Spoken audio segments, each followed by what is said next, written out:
حسبي الله ونعم الوكيل فنعم المولى ونعم النصير حسبي الله ونعم الوكيل فنعم المولى ونعم النصير حسبي الله ونعم الوكيل. السلام عليكم ورحمة الله وبركاته. بسم الله الرحمن الرحيم. الحمد لله وكفى وصلى الله وسلم وبارك على عباده الذين اصطفى. اللهم لا علم لنا إلا ما علمتنا إنك أنت العليم الحكيم. اللهم علمنا ما ينفعنا وانفعنا بما علمتنا. اللهم إنا نعوذ بك من علم لا ينفع ومن عين لا تدمع ومن قلب لا يخشع ومن بطن لا يشبع ومن دعاء لا يسمع. تمام تعریفیں اللہ سبحانہ و تعالیٰ ہی کے لیے ہیں. اللہ کی رحمتیں اور برکات نازل ہوں اور درود محمد صلی اللہ علیہ وسلم پر، ان کے صحابہ پر، ان کے اہل خانہ پر، ان کے تمام گھرانے پر. ہم اللہ سبحانہ و تعالیٰ سے دعا گو ہیں ان سب پر اپنی رحمتیں نازل فرمائے، آغاز سے جنہوں نے اس دین کو محفوظ بنایا اور دنیا بھر میں پھیلانے کے لیے جد و جہد کی. اللہ سے دعا ہے ہمیں ان میں سے بنائے جو دین کو محفوظ بنائیں گے، جو دین کو سیکھیں گے، جو اس پر عمل کریں گے اور اس کے ساتھ ساتھ دوسروں تک پہنچائیں گے. اور ہم پر بھی رحمت فرمائے اس کے ساتھ ساتھ، اور ہمارے بچوں پر بھی رحمت فرمائے. ہماری وہ اولادیں جو دنیا کے خاتمے تک آتی رہیں گی، قادر مطلق ہم سب پر رحمت فرمائے. میرے عزیز بھائی اور بہنوں، جیسا کہ آپ جانتے ہیں کہ موضوع جس کا چناؤ کیا گیا ہے یہ ہے کہ کیسے بطور ایک مسلمان رہا جائے. اور ہم جانتے ہیں کہ ہمارے پاس قرآن ہے، اور یہ قرآن افسوس کے ساتھ کہنا پڑتا ہے ہم نے اسے سمجھنے کے لیے زیادہ کاوش نہیں کی. ہم میں سے بہت سے کالجوں میں ہیں، ہم میں سے بہت سے یونیورسٹیوں میں ہیں، ہم میں سے بہت سے بڑی بڑی کتب کا مطالعہ کر چکے ہیں پاس کرنے کے لیے چھوٹے امتحان اس دنیا کے. اور کبھی کبھار ہم نے 20 یا 50 کتب پڑھی ہوتی ہیں، لیکن ہم نے ایک کتاب نہیں پڑھی جو ہمیں موت کے بعد کی زندگی میں لے جائے گی، اور وہ قرآن ہے. یہ کبھی کبھار شیطان کی سازش ہوتی ہے، وہ ہمیں وحی کی اہمیت فراموش کرا دیتا ہے. اور یہی وجہ ہے کہ میں خود کو اور آپ کو یاد دہانی کرواتا ہوں، ہر قسم کی کوشش کریں اس کتاب کو سیکھنے کی، اسے سمجھنے کی، اس پر عمل کرنے کی، اور محمد صلی اللہ علیہ وسلم کی سنت کی جانب ہماری رہنمائی کرے گی. لہٰذا ہمیں تمام تر دین سکھائے. ہم میں سے بہت سے بے حد کاوشیں کرتے ہیں ڈگری حاصل کر سکیں تاکہ اچھی ملازمت حاصل کر سکیں، تاہم گزار سکیں اپنی زندگی کے اگلے کچھ سال اچھی تنخواہ کے ساتھ. لیکن ہم نہیں سمجھتے ہمیں ایک بڑی کاوش کی ضرورت ہے موت کے بعد کی تمام زندگی گزارنے کے لیے جو ابدی ہے.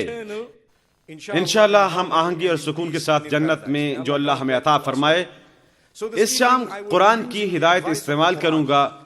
قرآن کی ہدایت عابد کی زندگی گزارنے سے متعلق، وہ جو مسلمان ہونے کے دعوے دار ہیں کیسے زندگی گزاریں، اور یہ ہم سورۃ الفرقان میں دیکھیں گے، سورت کے آخر میں. اور میں سورۃ اللقمان سے چند آیات مبارکہ شامل کروں گا کیونکہ لقمان حکمت کا حامل ایک شخص تھا. کچھ روایات کہتی ہیں کہ افریقہ سے تھے، اور کیونکہ انہوں نے اپنے بیٹے کو نصیحت کی بہتر طریقے سے، اللہ کو اس کی نصیحت اس قدر پسند آئی کہ اللہ نے قرآن میں تذکرہ کیا.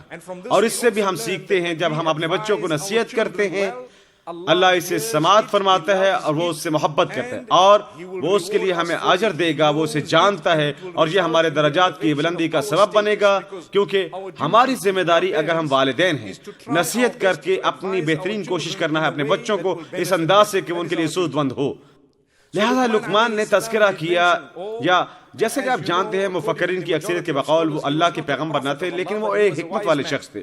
لہٰذا انہوں نے اس نصیحت کا تذکرہ کیا جسے اللہ نے قرآن میں دہرایا ہے. ہم اسے استعمال کریں گے، اور میں شامل کروں گا پیغمبر صلی اللہ علیہ وسلم کی کچھ احادیث مبارکہ بھی. لہٰذا آغاز کرنے کے لیے ہم سورۃ الفرقان میں آیت مبارکہ دیکھتے ہیں جہاں اللہ فرماتا ہے وعباد الرحمن الذين يمشون على الأرض هونا وَإِذَا خَاطَبَهُمُ الْجَاهِلُونَ قَالُوا سَلَامًا. اس کا آغاز خوبصورت انداز میں ہوتا ہے. بہت سی آیات مبارکہ ہیں اور ہم انہیں دیکھیں گے انشاءاللہ حتیٰ کہ ہم ان آیات مبارکہ کے اختتام تک جا پہنچتے ہیں. اور ہر ایک آیت مبارکہ یہ واضح کرے گی بطور مسلمان ہمیں کیا کرنا چاہیے، بطور مسلمان کیسے زندگی گزارنی چاہیے.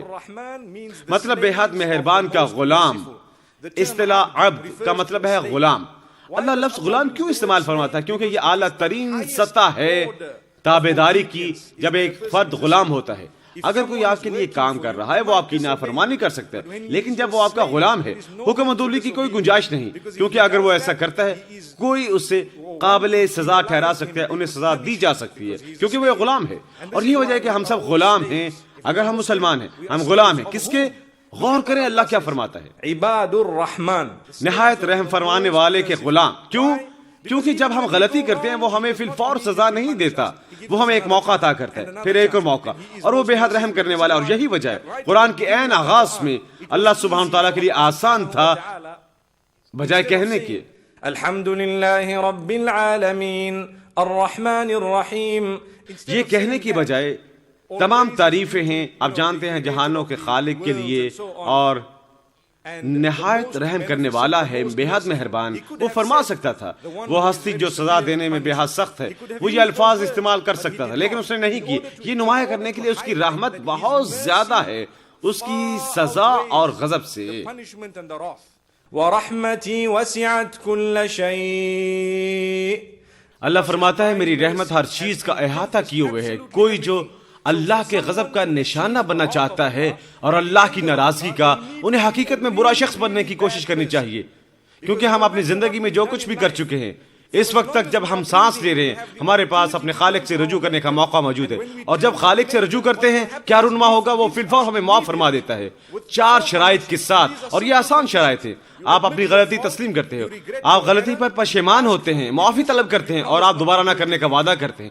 4 شرائط ایک مرتبہ جب پوری کر دی جاتی ہیں کوئی موقع نہیں کہ آپ کو معافی نہ ملے، کوئی وجہ نہیں۔ اللہ فرماتا ہے کہ میں یہ معافی قبول نہیں فرماؤں گا یا یہ پشیمانی۔ لہذا یہ جاننا چاہیے اسلام رحمت پر بنیاد کرتا ہے، اسلام رحمت پر بنیاد کرتا ہے۔ کچھ لوگ جو دوسرے مذہب کے پیروکار ہیں کہتے ہیں اسلام رحمت پر بنیاد نہیں کرتا، یہ قابل سزا ٹھہرانے پر بنیاد کرتا ہے۔ جواب ہے نہیں، اسلام بنیاد کرتا ہے خالص رحمت پر، آپ کے اور آپ کے خالق کے ساتھ منہمک، تیسرا فریق ملوث ہوئے بغیر۔ آپ جانتے ہیں دیگر مذاہب کے کچھ پیروکار جب مرد گناہ کرتا ہے یا عورت گناہ کرتی ہے انہیں ایک دوسرے انسان کے پاس جانے کی ضرورت ہوتی ہے اور وہاں اعتراف کرنا ہوتا ہے۔ وہ کھڑے ہوں گے اور کہیں گے میں نے یہ کیا، میں نے وہ کیا، ہاں کل میں گیا، میں نے جھوٹ بولا، میں نے یہ کیا، میں نے الکوہل نوش کی، میں کیسینو گیا اور میں نے اس گناہ کا ارتکاب کیا اور اس گناہ کا۔ ہمارے اعتراف کے بعد تب وہ شخص اعلان کرتا ہے کہ اب تمہیں معافی مل گئی ہے۔ اسلام کہتا ہے نہیں، آپ نے وہ نہیں کرنا، آپ یقیناً سیدھے اپنے خالق کے پاس جاتے ہیں رات کے اندھیرے میں۔ آپ کا گناہ آپ کا راز ہے، آپ کے اور خالق کے درمیان، آپ کسی کے سامنے اس کا اعتراف نہیں کرتے، کسی کے سامنے قطعاً نہیں، اپنے خالق کے علاوہ۔ لہٰذا آپ رات کے وقت جب کوئی نہیں دیکھ رہا، جیسا کہ حدیث میں ہے باللیل والناس نیام، تمہیں کرنی چاہیے نماز کی تکمیل رات کو جب ہر کوئی سو رہا ہے، اخلاص کے ساتھ خالق کے لیے، اور آ کے اس کے آگے روتے ہوئے اپنے ہاتھ اٹھاتے ہیں اور کہتے ہیں اے خالق میں نے غلطی کی، میں نے کوئی غلط کام کیا، لہٰذا آپ غلطی کا اقرار کر رہے ہیں، میں اس پر نادم ہوں، آپ نادم ہو رہے ہیں، آپ اقرار کرتے ہوئے نادم ہیں، آپ نادم ہیں، میں تجھ سے دعا کرتا ہوں مجھے معاف فرما، یہ تیسری چیز ہے، اور میں وعدہ کرتا ہوں میں اسے دوبارہ نہیں کروں گا۔ 4 چیزیں اللہ فرماتا ہے میرے عبادت گزار، میں نے تمہارا گناہ مٹا دیا ہے، میں نے تمہیں معافی عطا کی ہے، نہ صرف میں تم سے محبت کرتا ہوں بلکہ میں نے تمہیں پاکیزہ بنا دیا ہے، اسی طرح جیسے تم نے ابھی جنم لیا ہے۔ اور اس کے بعد اگر تم نیک اعمال کرتے ہو، ہم چند لمحات میں دیکھیں گے انشاءاللہ کیا ہوتا ہے۔ اللہ فرماتا ہے رحمان کے غلام وہ کون ہیں؟ الذین یمشون علی الارض ہونا، بیان کرتے ہیں وہ کیسے چلتے ہیں، غور کریں کون سا دین آپ کو بتاتا ہے کیسے چلنا ہے، مجھے بتائیں، کوئی نہیں ما سوائے اسلام۔ اسلام آپ کو بتاتا ہے کہ آپ نے آئزی کے ساتھ چلنا ہے، لہذا نہ تم پاؤں زور زور سے مارو، نہ ہی پنجوں کے بل بھاگو، نہ ہی تم بھاگو تم لوگوں سے جا ٹکراؤ، نہ ہی تم اس قدر سست ہو جاؤ کہ ہر کوئی سوچے تم وقت ضائع کر رہے ہو۔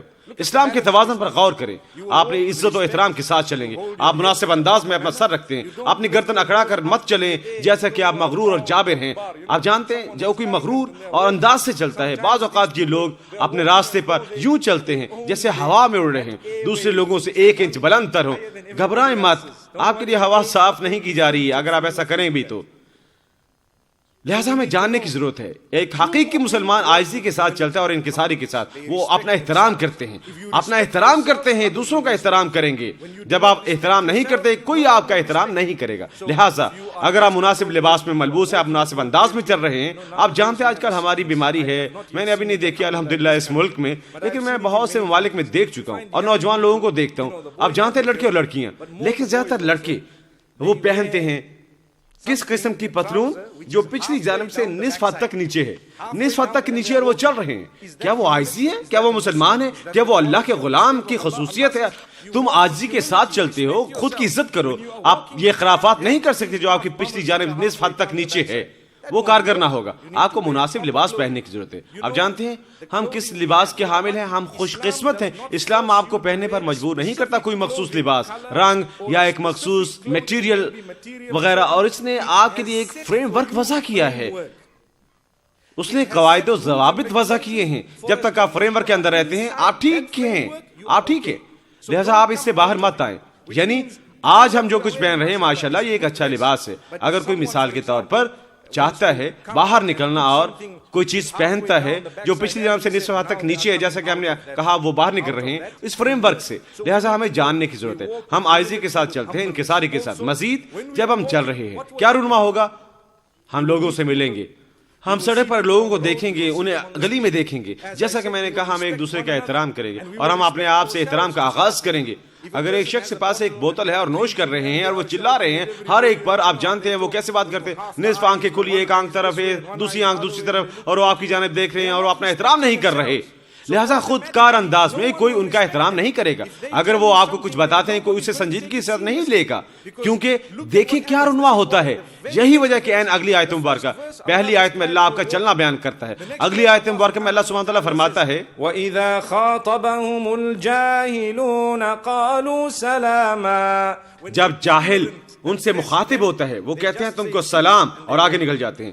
اس آیت کے معنی گہرے ہیں، یہ ہمیں بتا رہی ہے بات کیسے کرنی ہے۔ پہلے نے ہمیں بتایا کہ چلنا کیسے، اب یہ بتا رہی ہے بات کیسے کرنی ہے۔ پہلے ہمیں جاہلوں میں سے نہیں ہونا چاہیے، ہمیں جاہل نہیں ہونا چاہیے۔ میں نے آپ کو بتایا اگر آپ گلی میں چل رہے ہیں، آپ جانتے ہیں آپ کا نصف جسم ایک جانب جھکا ہوا ہے، آپ کی انگلیاں آپ کے سامنے ہیں، آپ جاہلوں میں سے ہوں گے۔ لہٰذا جب دوسرے آپ کو دیکھیں گے وہ آپ کو سنجیدگی سے نہیں لیں گے۔ اس طرح جب آپ دوسروں کو دیکھتے ہیں جو اسی انداز سے لباس پہنے ہوئے ہیں، غلط طریقے سے چلتے ہوئے، اور ایسے لوگ موجود ہیں جو آپ جانتے ہیں یہ لا علم ہے، وہ جاہل ہیں۔ اصطلاح جاہل لا علم کا حوالہ دیتے ہیں، جو علم کا حامل نہیں، حتیٰ کہ وہ نہیں جانتا وہ دنیا میں کس لیے موجود ہے، وہ اس دنیا میں کس لیے آیا ہے، اسے کوئی اشارہ نہیں ہے۔ لہٰذا اگر آپ اس نوعیت کے شخص کو دیکھتے ان کے ساتھ اپنا وقت ضائع نہ کریں اپنا وقت ضائع۔ محض کہ السلام علیکم، اس کا مطلب ہے سلامتی۔ خوبصورت لفظ پر غور کریں۔ اللہ نے نہیں فرمایا جب تم لا علم شخص کو دیکھو تو کہو کیسے ہو، اس نے فرمایا کہو سلامتی، کیونکہ ہم دوسروں سے لڑنا نہیں چاہتے۔ یہی وجہ انگریزی کی کہاوت ہے احمق کے ساتھ بحث نہ کرو۔ لوگ فرق پر غور نہیں کرتے۔ آپ کہاوت جانتے ہیں، آپ بحث کرتے ہیں، آپ چلاتے ہیں، وہ چلاتا ہے۔ جب ایک شخص گزر رہا ہے وہ نہیں جانتا بحث کا آغاز کس نے کیا تھا اور کیا رونما ہوا ہے، وہ محض دو احمق دیکھتے ہیں۔ اللہ اکبر۔ لہذا یہی وجہ ہے سلام، آپ انہیں محض سلامتی کی دعا دیتے ہیں۔ آپ نے کیا کیا ہے؟ آپ نے احترام کیا ہے اپنا، آپ نے خود کو گڑبڑ میں ملوث ہونے نہیں دیا۔ لہٰذا یہ آیت مبارکہ ہمیں بتا رہی ہے ذی فہم بنو، نمایاں بنو، ذہین بنو، خود کو کسی ایسی چیز میں مت الجھاؤ جس سے تم باہر نہ نکل سکو، اور اپنے آپ کو بری صحبت کے حوالے نہ کرو۔ یہ آیت کیسے صحبت کا درس دیتی ہے، یہ بتا رہی ہے لوگوں سے کیسے بات کرنی ہے، لیکن اس میں ایک پیغام پنہاں ہے میرے لیے اور آپ کے لیے کہ ہمیں بری صحبت کا حامل نہیں بننا چاہیے۔ آئیے میں وضاحت کرتا ہوں۔ پیغمبر صلی اللہ علیہ وسلم فرماتے ہیں يعرف المرء بخليله فلينظر احدكم من يخالل، کوئی بھی اپنے دوستوں سے پہچانا جاتا ہے دوستوں کا حلقے سے، لہذا محتاط رہیں آپ کس کو اجازت دے رہے ہیں اپنی دوستی کے حلقے میں۔ اب واپس حدیث کی جانب آئیں۔ اگر مجھے درس دیا گیا ہے کسی ایسے شخص کے ساتھ بات نہ کرنے کا جو لا علم ہے، محض سلامتی کہنے کے علاوہ، تب میں کیسے ان میں سے گل مل سکتا ہوں؟ یہ ایک سوال ہے۔ اگر مجھے درس دیا گیا ہے محض سلامتی کہنے کا اور اپنی راہ لینے کا، کیا میرے پاس اس کا دوست بننے کا وقت موجود ہوگا؟ جواب نہیں ہے۔ لہٰذا یہ واضح کرتا ہے کہ حتیٰ کہ ہمارے دوست، ہمیں محتاط رہنے کی ضرورت ہے کہ اور یقینی بنانے کی ضرورت ہے، ہمیں ایسے دوست نہیں رکھنے جو برے ہیں، کیونکہ جب ایک شخص کا دوست ہے جو برا ہے، کچھ عرصے بعد وہ بھی ان کی معنی سوچنے لگیں گے جانے بغیر۔ ہر چیز جو وہ پسند کرتے ہیں یہ شخص بھی پسند کرے گا، جو چیز وہ پسند نہیں کرتے یہ بھی نہیں کرے گا۔ آپ جانتے ہیں جب آپ کے بہت سے دوست ہوتے ہیں اور انہیں صلاۃ اور نماز کے بارے میں فکر ہوتی ہے، جب نماز کا وقت آتا ہے محض آپ ہی وہ شخص ہوں گے جو سست ہیں، لیکن آپ خاموش رہیں گے کیونکہ ہر کوئی مسجد جا رہا ہے، آپ ان کے ساتھ چلے جائیں گے۔ لیکن جب آپ ایک ایسے شخص کے پاس ہیں جو 5 وقت کا نمازی ہے اور آپ کے تمام دوست نماز ادا نہیں کرتے، جب آپ کہیں جا رہے ہیں آپ ہراساں محسوس کرتے ہیں، حتیٰ کہ انہیں بتاتے ہوئے کہ میں نماز کے لیے جانا چاہتا ہوں، لہٰذا آپ اپنے دوستوں کی وجہ سے اپنی نماز قضا کریں گے۔ اب غور کریں، میں نے آپ کو 1 یا 2 مثالیں دینی ہے کیونکہ میں آگے بڑھنا چاہتا ہوں۔ آپ نے چلنا دیکھا ہے اور تمام شریک نظریات کیا ان میں سے کچھ اور بات کرنا۔ والذین یبیتون لربهم سجدا وقیاما، وہ جو رات گزارتے ہیں اپنے خالق کے حضور سجدے میں، وہ ذہین ہیں، وہ مسلمان ہیں اور گزارتے ہیں رات رکوع میں، نماز میں، کیونکہ ہم مومن ہیں۔ یہ وہ ہے جو دیگر ہر کسی سے ممتاز بناتا ہے۔ میں اپنے آپ کو کیسے مسلمان کہلوا سکتا ہوں اگر میری زندگی دوسروں جیسی ہے جو مسلمان نہیں ہیں؟ تو کیا فرق ہے؟ کیا فرق ہے؟ اگر میں خود کو مسلمان کہتا ہوں، کچھ فرق ہونا چاہیے، کوئی اچھائی ہونی چاہیے، کوئی چیز زیادہ ہونی چاہیے جو میرے پاس ہے۔ آپ کی اطلاع کے لیے اسلام گہرا ترین مذہب ہے۔ کسی بھی مذہب نے ہمیں زندگی کے ہر ایک پہلو کے حوالے سے نہیں سکھایا ہے۔ پیغمبر صلی اللہ علیہ وسلم زیر بحث لائے ہیں ہمارے چہروں کے تاثرات۔ تصور کریں، آپ جانتے ہیں ان تلقى اخاك بوجه طلق، ایک حدیث ہے یہ کہلاتی ہے صدقہ، اپنے بھائی سے ملنا اچھے چہرے، اچھے تاثرات کے ساتھ، تاکہ وہ بھی اچھا محسوس کرے۔ تصور کریں جب کوئی آپ کے پاس آتا ہے اور صبح بخیر کہتے ہیں اور آپ کہتے ہیں صبح بخیر، کیا رونما ہوتا ہے؟ وہ بیمار ہے، آپ بیماری محسوس کرنے لگتے ہیں، آپ بیمار نہیں ہیں کیونکہ وہ آپ کو خوش آمدید کہہ رہے ہیں، آپ جانتے ہیں جیسے۔ لیکن اگر آپ کسی کا گرانی محسوس کر رہے ہیں اور آپ کسی کو صبح بخیر کہتے ہیں، آج صبح آپ کیسے ہیں، تاثرات دیکھیں، آپ تر و تازہ محسوس کرتے ہیں محض چہرے کے تاثرات کے ساتھ۔ اسلام اس قدر گہرائی میں جاتا ہے، کوئی دوسرا مذہب ایسا نہیں کرتا۔ سبحان اللہ، یہ اللہ کی عظمت ہے۔ اگر آپ اسلام کی پیروی کرتے ہیں، نہ صرف آپ مناسب انسان بنتے بلکہ آپ میں لیڈرشپ کی خصوصیات بھی آ جاتی ہیں۔ لیڈرشپ، آپ کسی بھی ملک کی رہنمائی کر سکتے ہیں دنیا کے، اور آپ ایک کامیاب فرد ہوں گے کیونکہ آپ قوانین کی پیروی کر رہے ہیں جو حقیقت میں آپ کو سنوارتے ہیں ایک بہترین شخص بنانے کے لیے۔ یہ اسلام ہے۔ مسئلہ جیسا کہ میں نے کہا شروع میں، ہم دن اور سال گزارتے ہیں مطالعہ کرتے ہوئے بڑی کتب کا جو طب کی ہیں اور وغیرہ وغیرہ، یہ بھی ضروری ہے، لیکن قیمت پر نہیں۔ ہمارے قرآن و سنت کی جو خوبصورت ترین ہے، یہ ہماری رہنمائی فرماتی ہے، یہ سکھاتی ہے کہ ہم نے اپنی زندگی کیسے گزارنی ہے۔ لہٰذا یہاں ہمیں درس دیا گیا ہے کہ حقیقی ایمان والے کہ ان کے پاس وقت کا ایک حصہ ہوتا ہے روزانہ جب وہ جھکتے ہوئے گزارتے ہیں اور نماز میں اور خالق کے ساتھ رابطے کو فروغ دیتے ہیں۔ میں وضاحت کے لیے ایک لمحہ لوں گا جو وجوہات بتانے کے لیے۔ آج ہم کام کے حامل ہوتے ہیں یا ہم چاہتے ہیں ملازمت کی تلاش کرنا، مثال کے طور پر، کیونکہ ہمیں کسی کا دوروں کی ضرورت ہوتی ہے، ہم کسی کے پاس جائیں گے جو کمپنی کا افسر ہو سکتا ہے اور ہم درخواست دیں گے۔ جب ہم درخواست دیں گے، ہم اپنے اور ان کے درمیان ایک رابطے کو فروغ کرنے کی کوشش کریں گے تاکہ ہم ملازمت حاصل کریں۔ جب وہ ملازمت حاصل کرتا ہے، ہم رابطے کو مضبوط دار بنانا چاہتے ہیں تاکہ ہم ترقی کر سکیں۔ ہم ترقی کرتے ہیں، ہم رابطے کو مزید مضبوط بنانا چاہتے ہیں۔ آپ نے دیکھا، لہٰذا کیونکہ ہمیں کسی قدر دولت کی ضرورت ہے اور ہمیں اپنی زندگی گزارنی، اپنے خالق کے بارے میں کیا خیال ہے؟ وہ ہستی جس نے مجھے بنایا، میں جانتا ہوں مجھے بنایا گیا تھا، میں جانتا ہوں میں نے مرنا ہے، اور میں جانتا ہوں کہ اس زندگی سے وہ زندگی طویل تر ہے جو ہمیشہ قائم رہنے والی ہے اور یہ والی ختم ہونے والی ہے۔ میں دنیا میں اپنے افسر کے ساتھ کیسے رابطے کو فروغ دے سکتا ہوں آخرت میں اپنے افسر کے ساتھ رابطے کو فروغ نہ دیتے ہوئے؟ یہ ایک سوال ہے۔ وہ آخرت میں میرا افسر ہے، لہٰذا مجھے اپنے رابطے کو فروغ دینے کی ضرورت ہے۔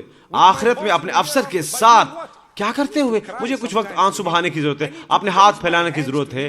آپ جانتے ہیں کبھی کبھار اللہ سبحانہ وتعالی، اور ہم یہ جانتے ہیں، اللہ فرماتے ہیں حتیٰ کہ قرآن میں چند مقامات پر کہ انسان کی آزمائش کے لیے وہ اس کی زندگی میں مشکل شامل کرتا ہے۔ کچھ لوگ اگر انہیں کسی مشکل کا سامنا نہ ہو وہ اللہ کو یاد نہیں رکھتے۔ اگر آپ امیر ہیں، آپ صحت مند ہیں، آپ خوش پاش ہیں، آپ کے پاس سب کچھ ہے، آپ جانتے ہیں آپ کے پاس آپ کی کشتی ہے، آپ کے پاس گاڑی ہے، اپنا گھر ہے، اپنا کنبہ ہے، ہر چیز ٹھیک ٹھاک ہے، کبھی کبھار لوگ اللہ کو یاد نہیں رکھتے، لہٰذا اللہ آپ سے محبت کرتا ہے، لہٰذا وہ فرماتا ہے ٹھہر جاؤ، میں تمہاری زندگی میں تھوڑا سا مسئلہ پیدا کرتا ہوں تاکہ کم از کم ایک مرتبہ تم میرے پاس آ سکتے ہو اور تم کہہ سکو یا اللہ تمہاری زندگی میں پہلی مرتبہ۔ لہٰذا یہ اللہ کا عطیہ ہے، جب کبھی وہ آپ کو بیمار کرتا ہے، کبھی کبھار وہ آپ کی زندگی میں کوئی مسئلہ کھڑا کرتا ہے، کبھی کبھار وہ کوئی مشکل گھڑی کرتا ہے، یہ حقیقت میں عطیہ ہے۔ اس لیے حدیث میں ہے ان اللہ اذا احب عبدا ابتلاہ، جب اللہ کسی سے محبت کرتا ہے وہ اس کی آزمائش کرتا ہے کیونکہ وہ اسے قریب تر کرنا چاہتا ہے۔ لہٰذا آپ کے پاس زیادہ وقت نہیں ہے، آپ کے پاس گناہ کے لیے معاونت نہیں، آپ کے پاس گناہ کے لیے وقت نہیں ہے۔ اللہ آپ سے محبت کرتا ہے، ہر وقت اپنے ہاتھ بلند کر رہے ہیں، یا اللہ مجھے شفا دے، یا اللہ میں مسئلے کا شکار ہوں، مجھے شفا عطا فرما، یا اللہ میں تجھ سے اپنی سچی محبت کرتا ہوں۔ نماز ادا کرنا شروع کر دیتے ہیں۔ آپ جانتے ہیں کیا رونما ہوتا ہے؟ نوجوان آج ہم بات کر رہے ہیں، میں دیکھ رہا ہوں مجمع میں زیادہ تر نوجوان موجود ہیں، ہم امتحان دیتے ہیں، امتحان سے عین قبل ہم نماز ادا کرتے ہیں اور ہم آہستہ آہستہ کہتے ہیں اللہ اکبر۔ کیوں؟ کیونکہ کل صبح میرا امتحان ہے۔ اور تب کیا رونما ہوتا ہے؟ میں اٹھتا ہوں اور میں کہوں گا یا اللہ مجھے عطا فرما، تو جانتا ہے اسے میرے لیے آسان بنا، مجھے درست چیزیں پڑھنے کی توفیق دے، یا اللہ مجھے عطا کر، میرے لیے آسانی فرما، مجھے درست طور پر پڑھنے کی توفیق دے یا اللہ۔ اور آپ رو رہے ہیں، اگلے روز امتحان دیتے ہیں، یہ آسان تھا، نتیجہ نکلنا ہے، اس دن ہم نائٹ کلب جاتے ہیں، استغفر اللہ۔ ہاں پارٹی چاہتے ہیں، کیا وہ ایک مسلمان ہے؟ ہم بھول جاتے ہیں۔ اللہ اکبر۔ اور اللہ سبحانہ وتعالیٰ فرماتا ہے کہ جب کسی شخص پر مشکل نازل ہوتی ہے، کبھی کبھار وہ ہمیں بڑی دعا کے ساتھ پکارتے ہیں اور جیسے ہی وہ رفع ہو جاتی ہے تم دیکھیں گے وہ بھول جائیں گے مکمل طور پر۔ آپ جانتے ہیں یہ مشہور ہے، جب میں مالدیپ آ رہا تھا ایک بھائی نے مجھے بتایا کہ وہاں چھوٹے جزیرے ہیں۔ میرا یقین کریں میں درست طور پر نہیں جانتا کہ یہاں کیا رونما ہونے جا رہا ہے، لیکن ہوائی اڈہ بھی ایک جزیرے پر ہے۔ میں نے یقین نہ کیا حتیٰ کہ میں نے اسے اپنی آنکھوں سے دیکھا۔ تب انہوں نے کہا آپ کشتی میں چھلانگ لگائیں گے، آپ کو دعا پڑھنی چاہیے۔ میں نے کہا ٹھیک ہے۔ لہٰذا جب میں نے اندر چھلانگ لگائی، میں نے سوچا آپ جانتے ہیں کشتی، ہم حرکت کر رہے ہیں اور ہم اچھل رہے تھے کیونکہ کشتی اچھل رہی تھی، اور میں کہا آپ جانتے ہیں، میں جانتا ہوں گھوڑا ایسے چلتا ہے، لیکن میں نہیں جانتا تھا کشتی بھی ایسے چلتی ہے۔ لہٰذا کیا ہوا؟ مجھے خدشات نے گھیرا۔ فَإِذَا رَكِبُوا فِي الْفُلْكِ دَعَوُا اللَّهَ مُخْلِصِينَ لَهُ الدِّينَ فَلَمَّا نَجَّاهُمْ إِلَى الْبَرِّ إِذَا هُمْ يُشْرِكُونَ. Look at man. Allah says, اس شخص کو دیکھو، اللہ فرماتا ہے جب وہ سمندر میں جہاز پر ہوتا ہے اور ہچکولے کھانے لگتا ہے، وہ اللہ کو پکارتا ہے یا اللہ اخلاص کے ساتھ جو بے حد بلند تر ہے۔ جس لمحے وہ ساحل پر آتا ہے وہ دوبارہ شرک میں مبتلا ہو جاتا ہے۔ وہ مثال ہے جو میں نے دی۔ ہمیں امتحانوں کا مسئلہ ہے، ہم کہتے ہیں یا اللہ جس لمحے ہم پاس ہو جاتے ہیں ہم اپنے برے طریقوں پر واپس آ جاتے ہیں۔ اللہ ہمیں محفوظ رکھے۔ لہٰذا ہم لوگوں کو مخلص بنائیں، حقیقی منافق نہیں۔ حقیقی کا مطلب ہے وہ اخلاص جس کا میں حامل ہوں۔ جب ہوائی جہاز اوپر نیچے حرکت کر رہا ہے اور ہم متفکر تھے اور چیز داؤ پر لگی ہوئی تھی، ہم اخلاص کے حامل ہیں، ہمیں پوری کوشش کرنی چاہیے کہ رہیں اسی راستے پر حتیٰ کہ جب ہم نیچے آتے ہیں۔ ہمیں قریش کے لوگوں کے ساتھ نہیں ملنا چاہیے یا دور جاہلیت کے لوگوں کے ساتھ جو ایسا کیا کرتے تھے، جہاں وہ اپنے خالق کو پکارتے، ایک مرتبہ جب وہ ساحل پر پہنچ جاتے سب کچھ فراموش کر دیتے۔ لہٰذا یہی وجہ اللہ فرماتا ہے والذین یبیتون لربہم سجدا وقیاما. اللہ اکبر، ان کے رب کی خاطر، اللہ کی خاطر وہ رات گزاریں گے۔ یہ آیت مبارکہ ہمیں یہ بھی بتاتی ہے کہ ہم کسی کو وسیلے کے طور پر استعمال نہ کریں اپنے اور اللہ کے درمیان۔ ہم بطور مسلمان، اب جانتے ہیں اسلام تیزی سے پھیلنے والا مذہب ہے۔ کل ہم نے اس موضوع کو خفیف سا چھیڑا تھا کہ اسلام تلوار کے زور پر پھیلنا۔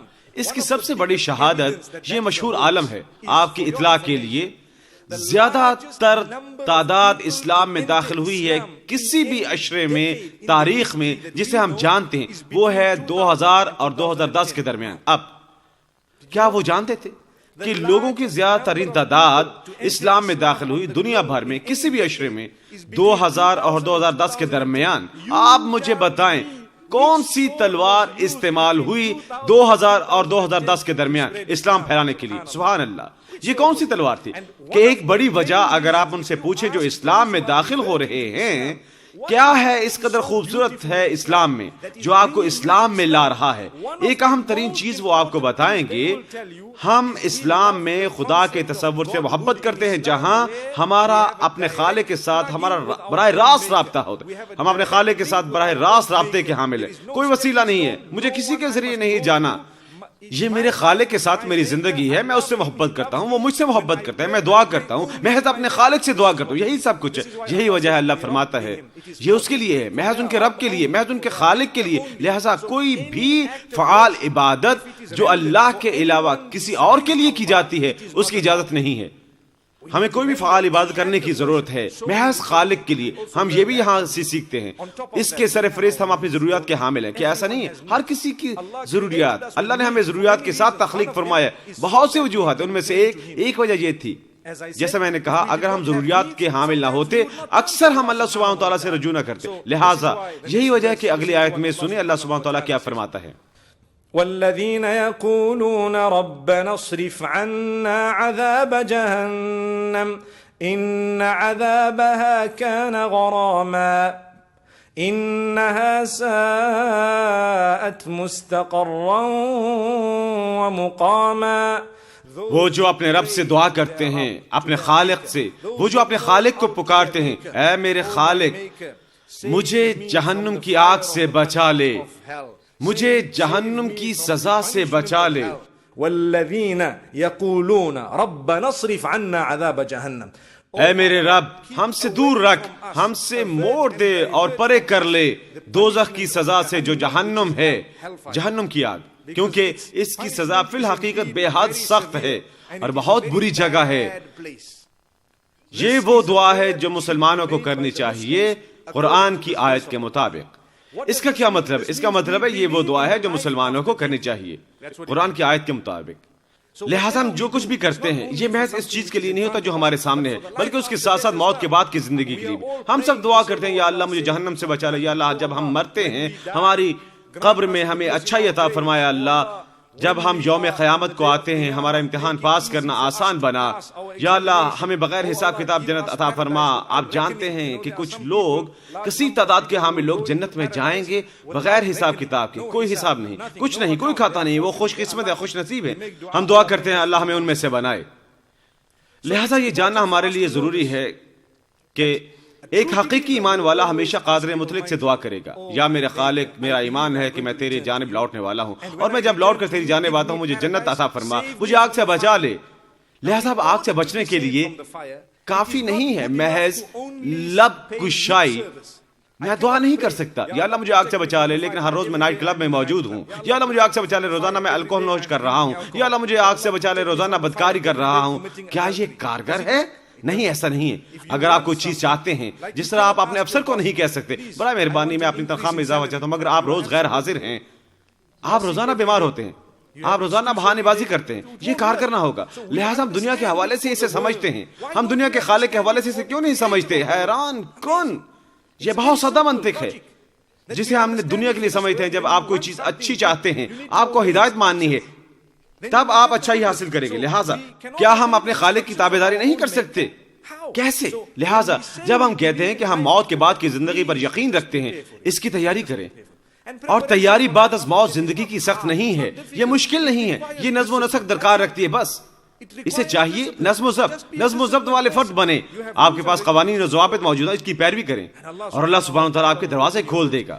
خوبصورتی یہ ہے کہ اللہ فرماتا ہے وہ جو موت کے بعد کی زندگی کی پرواہ کرتے ہیں، آغاز کرنے کے لیے ہم ان کے لیے یہ زندگی آسان بنا دیں گے.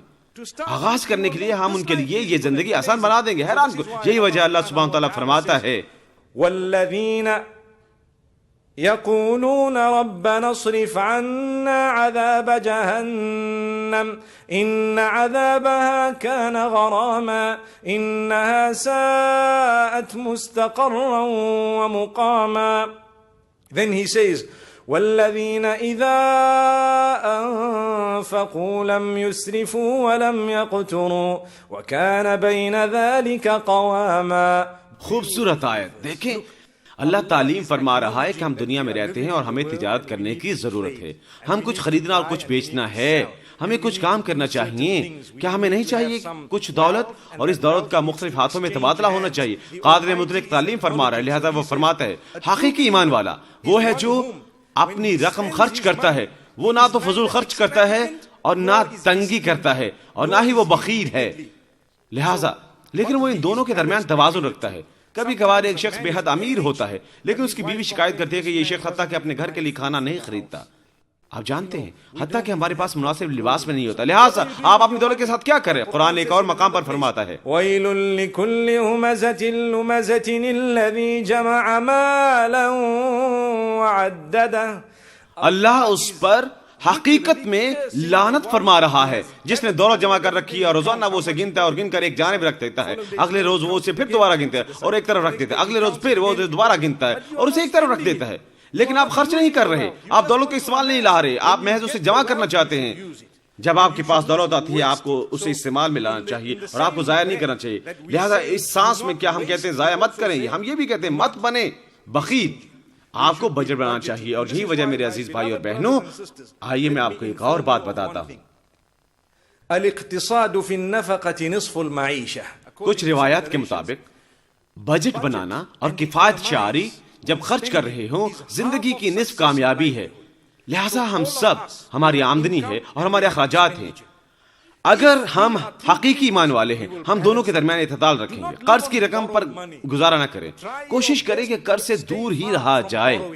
اپنے آپ کو مقروض کرنے سے اپنی بھرپور کوشش کریں, دور ہی رہنے دیں اپنے آپ کو مقروض بنانے سے, کیونکہ اگر آپ قرضے میں پھنس جاتے ہیں آپ فکر مند ہوتے ہیں, آپ آزودگی کا شکار ہوتے ہیں. اب آپ اپنے معیار سے بڑھ کر زندگی گزار رہے ہیں. آئیے میں آپ کو مثال پیش کرتا ہوں. کچھ لوگوں کے پاس موبائل فون ہوتے ہیں لیکن وہ اس کی استطاعت نہیں رکھتے. کچھ لوگ کار لینا چاہتے ہیں لیکن استطاعت نہیں رکھتے. کچھ لوگ کوئی چیز لینا چاہتے ہیں, استطاعت نہیں رکھتے, لہذا وہ کیا کرتے ہیں, وہ رقم ادھار لیتے ہیں. کبھی کبھار رقم چراتے ہیں, کبھی کبھار کوئی اور کام کرتے ہیں, تب انہیں واپس ہی ادائیگی کرنی ہوتی ہے. اور اس دوران آپ جانتے ہیں وہ رقم جو انہیں خوراک پر خرچ کرنی تھی اور اسکول یونیفارم پر, یا مثال کے طور پر اسکول یا اسپتال کی فیسیں اور وغیرہ وغیرہ, یا بجلی اور پانی جو زیادہ اہم ہے, کوئی رقم موجود نہیں ہے کیونکہ ہم نے اسے کسی اور چیز پر ضائع کیا, کوئی بجٹ نہیں. اور اب مسئلہ کھڑا ہے, بیوی شکایت کر رہی ہے, بچے بھوکے ہیں یا بچے شکایت کر رہے ہیں, ہم کسی اور کے پاس بھیک مانگنے جانا ہے, لیکن آپ کئی غیر ضروری چیزوں کے ساتھ بیٹھے ہوئے ہیں. آیت کے یہی معنی ہیں. والذین اذا انفقوا لم يسرفوا ولم يقتروا وكان بين ذلك قواما. وہ جو تم خرچ کرتے ہو نہ ہی اس جانب ہوتے ہو نہ ہی دوسری جانب, مطلب بہت زیادہ نہیں نہ ہی بہت کم. وہ جانتے ہیں کس پر خرچ کرنے ہیں. سو برائے مہربانی اگر ہم حقیقی ایمان والے ہیں اور بطور مسلمان زندگی گزارنا چاہتے ہیں, ہمیں بچت بڑھانے کی ضرورت ہے. ذہن میں رکھیں ہماری آمدنی کیا ہے اور خرچ کے حوالے سے ترجیحات کا تعین کریں, تب ناکامی محض آپ کی ہوگی. اللہ سبحانہ تعالی ہمیں تحفظ عطا فرمائے. آئیے ہم بڑھتے ہیں اگلی آیت کی جانب. والذین لا يدعون مع الله إلها آخر ولا يقتلون النفس التي حرم الله إلا بالحق ولا يزنون ومن يفعل ذلك يلقى أثاما يضاعف له العذاب يوم القيامة ويخلد فيه مهانا. اللہ تین خصوصیات کا تذکرہ فرماتا ہے. لا يدعون مع الله إلها آخر. حقیقی ایمان والے کسی دوسرے معبود کو نہیں پکارتے ماں سوائے اللہ. لہٰذا ہم پتھروں اور چھڑیوں کو نہیں پکارتے یا انسان یا درختوں یا کسی اور چیز کو. جیسا کہ چند لمحات قبل ہم نے کہا, جب بھی ہم پکارتے ہم محض اپنے خالق کو ہی پکارتے ہیں. لہٰذا اللہ نے فیصلہ فرمایا ہے کہ ہم محض اپنے خالق کو ہی پکاریں گے اور بس, کوئی اور نہیں. لا يدعون مع الله إلها آخر. وہ اللہ کے سوا کسی دوسرے کو معبود نہیں پکارتے. ولا يقتلون النفس. وہ کسی کو ہلاک نہیں کرتے, وہ قتل میں ملوث نہیں ہوتے. اور یہ بے حد پر قوت ہے کیونکہ ہم یقین رکھتے ہیں کہ زندگی مقدس ہے. یہ قادر مطلق کی عطا کرتا ہے.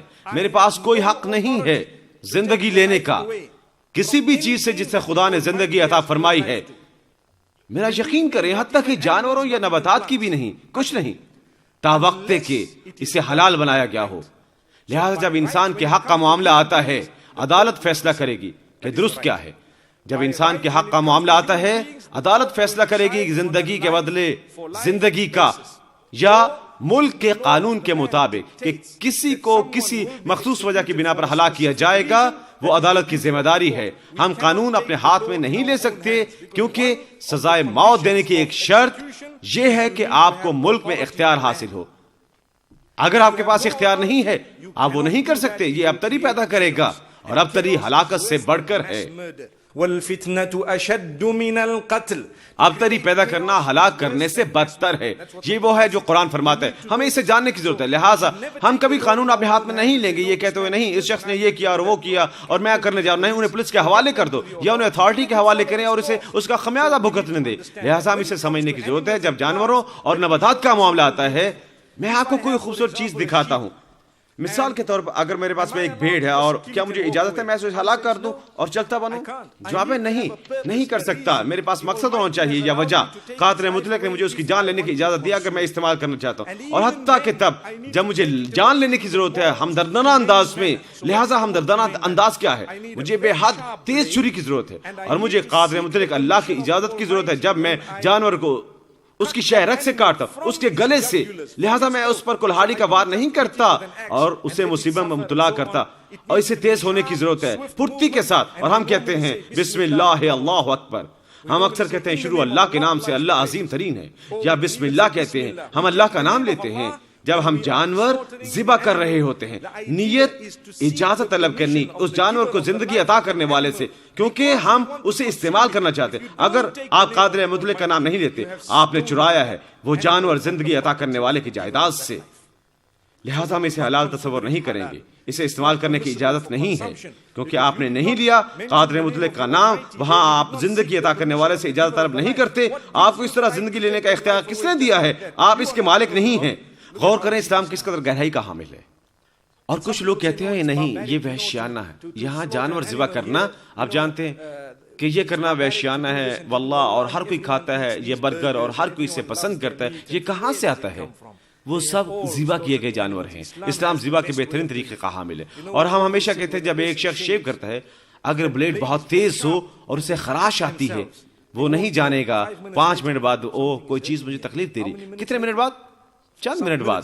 کبھی کبھار کسی قدر تاخیر سے, جب آپ شاور لے رہے ہوتے ہیں یا اپنا منہ دھو رہے ہوتے ہیں, آپ جلن محسوس کریں گے, وہاں خراشیں ہیں. وہ خراش اس قدر عمدہ ہے, بخوبی کٹی ہوئی, اس قدر تیز کہ حتیٰ کہ آپ اسے محسوس نہیں کرتے. اسی کا اطلاق اس جانور پر ہوتا ہے, یہ محسوس نہیں کرتا, یہ بے حس ہو کر رک جاتا ہے. اگر آپ مرکزی اعصابی نظام کو جانتے ہیں, یہ خون کے ساتھ کیسے کام کرتا ہے. اگر میں گرم پلیٹ پر اپنا ہاتھ رکھنا چاہتا ہوں, ایک پیغام یہاں سے سیدھا میرے دماغ کو جائے گا کہتے ہوئے کہ کوئی گرم چیز حسیاتی اعصاب کو لگی ہے, اور دماغ سے یہ واپس جائے گا کہ تکلیف محسوس کرو. لہٰذا آپ تکلیف محسوس کرتے, اور تب ایک پیغام ہوگا اپنا ہاتھ اٹھاؤ.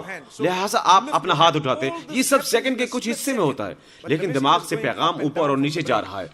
اگر آپ کلی گلا کاٹ دیتے ہیں, اوپر جانے والا پیغام رک جاتا ہے اور نیچے آنے والا بھی رک جاتا ہے. آپ کوئی چیز محسوس نہیں کرتے, بے حس پڑے رہتے ہیں. ختم. سبحان اللہ. لہذا میں نے کہا اس حوالے سے مباحثہ دنیا کو قائل کرنے کے لیے یہ مبارک ترین طریقہ ہے کسی بھی جانور کی زندگی لینے کا. اللہ سبحانہ وتعالی ہمیں اچھائی عطا فرمائے. حتیٰ کہ جب نباتات کا معاملہ آتا ہے, ہمیں درس دیا گیا ہے اپنے بازگشت کے نظام کو بچانے کا. یہاں ایک سمندر ہے اور دریا بھی, اور یہاں سمندر آپ کو یقینی بنانا ہے کہ آپ نظام کا تحفظ کرتے ہیں, بازگشت کے نظام کا. ہمیں ماحول تباہ کرنے کی اجازت نہیں بطور مسلمان. وجہ یہ ہے, آپ جانتے ہیں کچھ لوگ خیال کرتے ہیں اسلام ماحول خراب کرنے کی بابت بات نہیں کرتا, یہ ماحولیاتی تحفظ دوسری جانب اسلام ہر چیز کی بابت بات کرتا ہے. درخت کو زندگی عطا کی گئی ہے. میں تباہ کن انداز سے درخت نہیں کاٹ سکتا, لیکن میں اسے کاٹ سکتا ہوں جب کوئی مقصد ہو. اگر مقصد موجود ہے, مقصد کہتا ہے, مثال کے طور پر میں ایک سڑک تعمیر کرنا چاہتا ہوں, راستے میں ایک درخت ہے, میں اسے کاٹ سکتا ہوں. یہ میرے لیے بہتر ہوگا کسی دوسری جگہ ایک اور درخت لگا دوں, کیونکہ محمد صلی اللہ علیہ وسلم کی حدیث فرماتی ہے. آپ جانتے ہیں ہم شجرکاری کی بات کرتے ہیں, شجرکاری کا بین الاقوامی دن, وہ کہتے ہیں اس کا آغاز اقوام متحدہ نے کیا تھا. وہ ایک مذاق ہے, وہ ایک مذاق ہے. اس کا آغاز محمد صلی اللہ علیہ وسلم نے کیا تھا عرصہ دراز قبل. وہ فرماتے ہیں جو کوئی ایک درخت لگاتا ہے وہ اس کا اجر پائے گا. جب کوئی بھی کوئی جانور یا کوئی پرندہ اس سے کوئی چیز حاصل کرے گا بشمول سایہ یا پھل, یہ کیا ہے, یہ کیا ہے؟ آپ سب مسلمان ہیں, آپ ایک درخت لگانے کا اجر پا رہے ہیں. تصور کریں, عبادت, ایک درخت لگانا فعال عبادت ہے. ایمانداری سے بتائیں ہم میں سے کتنوں نے اس بابت سوچا ہے؟ حیران کن وہ اسلام ہے. غور کریں مذہب اور دین کس قدر گہرائی کا حامل ہے. لہٰذا میں زندگی نہیں لے سکتا. اگر یہ میرا مذہب ہے اس کی شجرکاری کرنا, کیا یہ میرا مذہب ہو سکتا ہے اسے برباد کرنا؟ یہ ایک سوال ہے. اگر شجرکاری کرنا میرا مذہب ہے, کیا یہ درخت برباد کرنا مذہب ہو سکتا ہے؟ نہیں.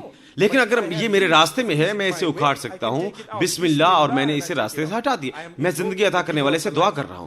نیز اگر مجھے جلانے کے لیے لکڑی کی ضرورت ہے یا مجھے کسی قسم کے ایندھن کی ضرورت ہے, وجہ موجود ہے, میں اسے ہٹا سکتا ہوں. لیکن مجھے مستقبل کے بارے میں سوچنا ہوگا اور مزید شجرکاری کرنی ہوگی. کچھ لوگ محض درخت اکھاڑتے ہیں, اور آپ دیکھیں گے جو کچھ کہا جاتا ہے جغرافیہ اسلام میں جنگلات سے محرومی ہے, اور اس کے ساتھ ساتھ کوئی درخت نہیں ہے جو نشوونما پا رہے ہیں، تب ہم مصائب کا شکار ہوں گے۔ لہٰذا ہم قادر مطلق سے دعا گو ہیں کہ ہمیں ذہانت اور سمجھ عطا کرے۔ یہ خوبصورت مذہب ہے جس کی ہم پیروی کر رہے ہیں، حیران کن، یہ خوبصورت مذہب ہے جس کی ہم پیروی کر رہے ہیں، اور یہی وجہ ہے قادر مطلق فرماتا ہے لا يدعون مع الله إلها آخر ولا يقتلون النفس، وہ اللہ کے سوا کسی کی عبادت نہیں کرتے، وہ ہلاک نہیں کرتے، وہ ہلاک نہیں کرتے۔ یہاں انسان کی بات ہو رہی ہے، اور نفس کا مطلب ہے ساتھی انسان۔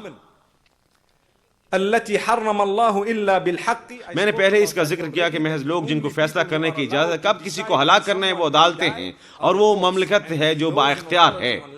ولا يزنون، اور حقیقی ایمان والے زنا نہیں کرتے، جو بصورت آیت مبارکہ یہ قادر مطلق کی جانب سے یاد دہانی ہے۔ حقیقی ایمان والے زنا نہیں کرتے، وہ اپنے آپ کو بچاتے ہیں۔ ان سے پوچھو جنہوں نے زنا کا ارتکاب کیا، تم سے کیا حاصل کیا اس سے؟ وہ کہیں گے کچھ نہیں، کچھ نہیں، چند منٹ اور اس کے علاوہ کچھ نہیں۔ ہم اس پر برملال ہیں۔ ہم اللہ سبحانہ تعالیٰ سے دعا گو ہیں کہ وہ محفوظ رکھے۔ یہ ایک بیماری ہے، زناکاری بے حد نشہ آور ہے۔ یہ ایک بیماری ہے کہ کبھی کبھی وہ جو اس میں ملوث ہوتے ہیں ان کے ساتھ کسی بڑی چیز کے رونما ہونے کی ضرورت ہوتی ہے قبل اس کے کہ وہ محسوس کریں کہ وہ کوئی غلط کام کر رہے ہیں۔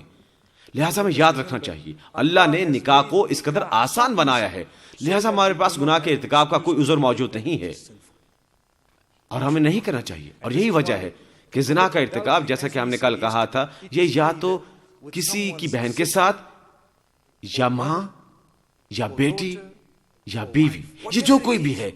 کیا خیال ہے اگر یہ ہماری ہوتی؟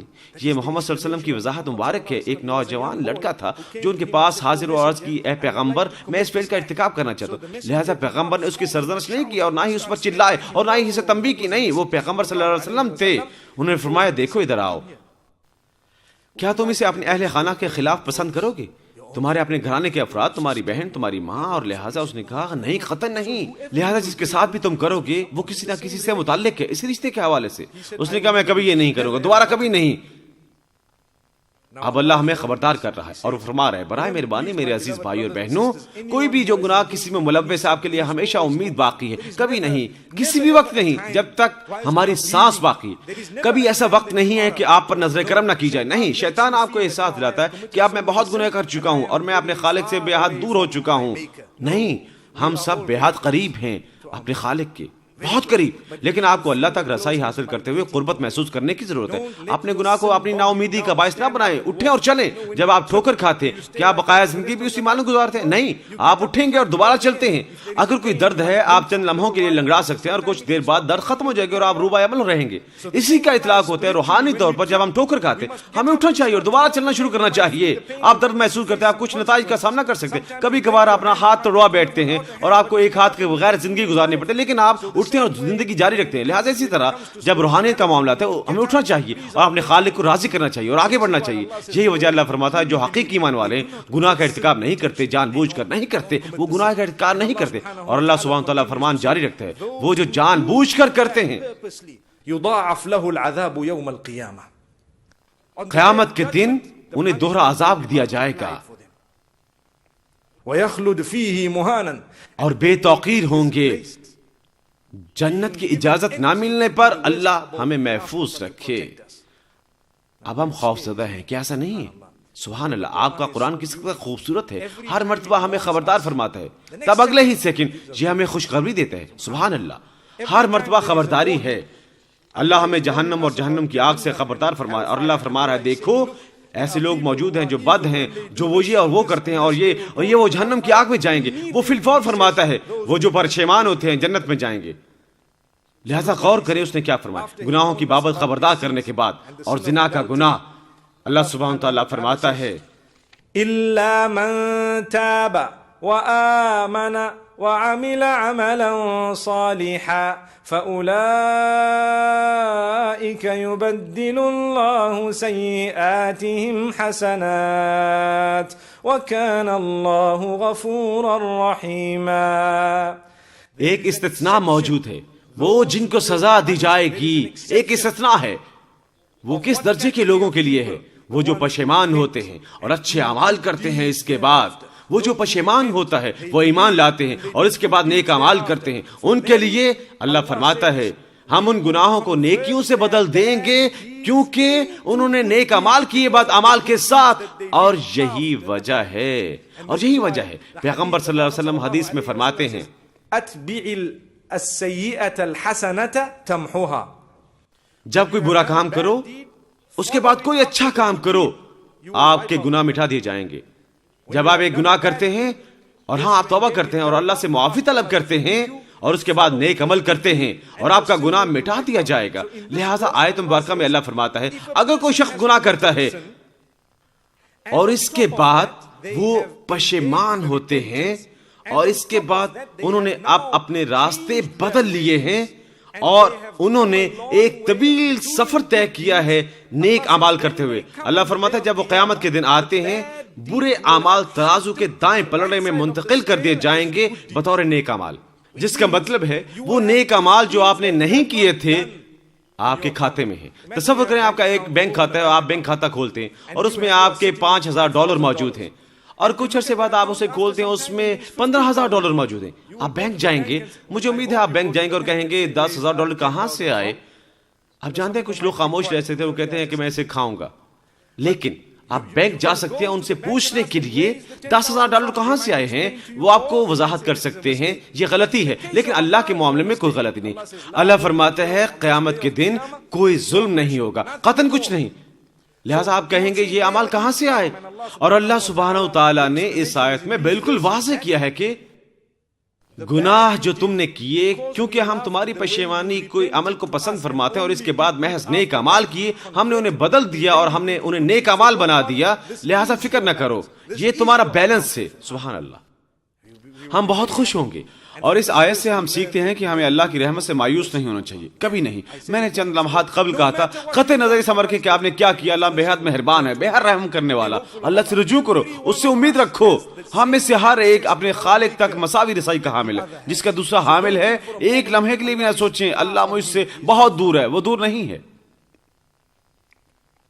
اقرب الى احدكم من عنق راحلته، ایک روایت کے مطابق، یہ ایک طویل روایت ہے، میں اس حوالے سے تھوڑی بہت بات کروں گا۔ اللہ اس قدر قریب ہے کہ آپ جانتے ہیں عرب جب اونٹوں کو پکڑا کرتے تھے، وہ اونٹوں کو ایسے پکڑا کرتے تھے کہ گردن میں عین یہاں ہوتی تھی اور وہ اونٹ کو کھینچ رہے ہیں اور اس کے ساتھ چل رہے ہیں۔ حدیث کہتی ہے اللہ اس اونٹ کی گردن سے بھی بڑھ کر تمہارے قریب ہے جسے تم پکڑ کر چل رہے ہو، بے حد قریب۔ اللہ آپ کے اس قدر قریب ہے، ہمیں سمجھنے کی ضرورت ہے۔ لہٰذا ہم ان آیات کے ساتھ آگے بڑھتے ہیں۔ اللہ فرماتا ہے ومن تاب وعمل صالحا فإنه يتوب إلى الله متابا، وہ جو پشیمان ہوتے ہیں اور نیک اعمال کرتے ہیں، اللہ سبحانہ تعالیٰ فرماتے ہیں اللہ انہیں یقیناً معاف فرما دے گا۔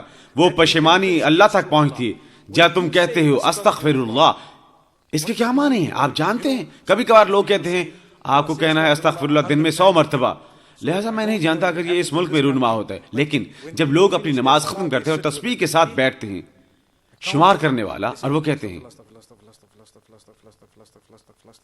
جیسے یہ ختم ہو جاتی ہے ان کا کام ختم اور وہ چلے جاتے ہیں اور ہنوز اسی گناہ میں ملوث ہے۔ کیوں؟ حتیٰ کہ وہ نہیں جانتے وہ کیا کر رہے ہیں۔ لہٰذا آپ کو مناسب انداز میں اس کے معنی جاننے کی ضرورت ہے۔ استغفر اللہ کا مطلب ہے یا اللہ مجھے معاف فرما دے، میں تو اسے معافی طلب کر رہا ہوں، جس کا مطلب ہے میں غلط ہوں یا میں مجرم ہوں، میں نے کوئی غلط کام کیا ہے، لہٰذا میں تو اسے معافی چاہتا ہوں، مجھے معاف فرما دے۔ آپ اسے ایک مرتبہ کہتے ہیں، اللہ جواب دیتے ہوئے فرماتا ہے او میرے عبادت گزار، میں نے تجھے سنا ہے اور معاف کر دیا ہے۔ لہٰذا اگر آپ وہ کہتے ہیں اور آپ اسے ایک مرتبہ کہتے ہیں، آپ اپنی روحانیت کی سرفرازی محسوس کرتے ہیں۔ آپ اسے 2 مرتبہ کہتے ہیں، آپ کی روحانیت کا درجہ بلند ہوتا ہے، خواہ آپ نے گناہ کیا ہے یا نہیں۔ محمد صلی اللہ علیہ وسلم استغفار کرتے تھے کبھی کبھار دن میں 70 مرتبہ سے بھی زائد، دن میں 100 مرتبہ تک، اور انہیں اس کی ضرورت نہ تھی۔ ہمیں ان سے بڑھ کر ضرورت ہے، لیکن کبھی کبھار 1 ہفتہ گزر جاتا ہے، ہم نہیں کہتے یا اللہ مجھے معافی عطا فرما، حتیٰ کہ 1 مرتبہ۔ یہ حقیقت ہے، اللہ ہم سب کو معاف فرمائے، اور یہی وجہ ہم اللہ سبحانہ تعالیٰ کو فرماتے ہوئے دیکھتے ہیں۔ مطلب آیات کا جو میں نے ابھی آپ کے سامنے پڑھی ہے، ومن تاب وعمل صالحا فإنه يتوب إلى الله متابا، میں پہلے ہی ان کا ترجمہ پیش کر چکا ہوں اور میں نے ان کی وضاحت بھی کی ہے۔ والذین لا يشهدون الزور وإذا مروا باللغو مروا کراما۔ خوبصورت آیات، غور کریں قرآن کیسے چھوٹی آیات میں وضاحت فرما رہا ہے کہ کیسے زندگی گزارنی ہے۔ شہادت الزور مطلب جھوٹی گواہی دینا. جھوٹی گواہی دینے کا کیا مطلب ہے؟ ان الفاظ کی نگرانی جو آپ بولتے ہیں، جھوٹ نہ بولیں، جھوٹی گواہی نہ دیں، دھوکہ نہ دیں، فریب نہ کریں، اپنی زبان سے کسی کا دل نہ دکھائیں، اس زبان کو کسی کو نقصان نہ پہنچائیں. لہذا اگر آپ بے ادبی کر رہے ہیں، اگر آپ جھوٹ بول رہے ہیں، اگر آپ دھوکہ دے رہے ہیں، اگر آپ فریب دے رہے ہیں، اگر آپ حتیٰ کہ جھوٹی گواہی دے رہے ہیں، یہ سب کچھ اس مخصوص آیت میں شامل ہے. اپنی زبان کی بابت محتاط رہیں. تصور کریں اللہ ہمیں درس دے رہا ہے، یہ اللہ کی حقیقی عبادت گزار ہے. ہم ایمان والے ہیں، ہم اللہ کی عبادت گزار ہیں. ہمیں جو کچھ کرنے کی ضرورت ہے ان آیات کو پڑھیں، ان پر غور کریں، معانی پر غور کریں اور خود سے سوال کریں کیا میں موضوع ہوں؟ اب جانتے ہیں ابھی بھی میرے ذہن میں ایک مثال آئی ہے. اگر کوئی امریکہ جانا چاہتا ہے یا برطانیہ، آپ کو ویزے کے لیے اپلائی کرنا ہوتا ہے. کیا ایسا نہیں ہے؟ آپ کو ویزا کی ضرورت ہے. وہ آپ کو کیا بتاتے ہیں؟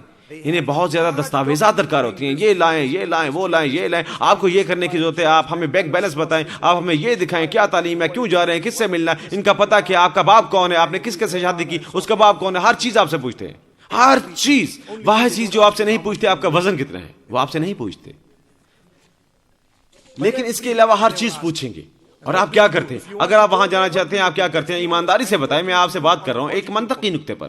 آپ ہر چیز پوری کریں گے چاہے آپ کو دستاویزہ تیار کرنے میں 1 ماہ لگے. کیا میں درست ہوں؟ ہاں.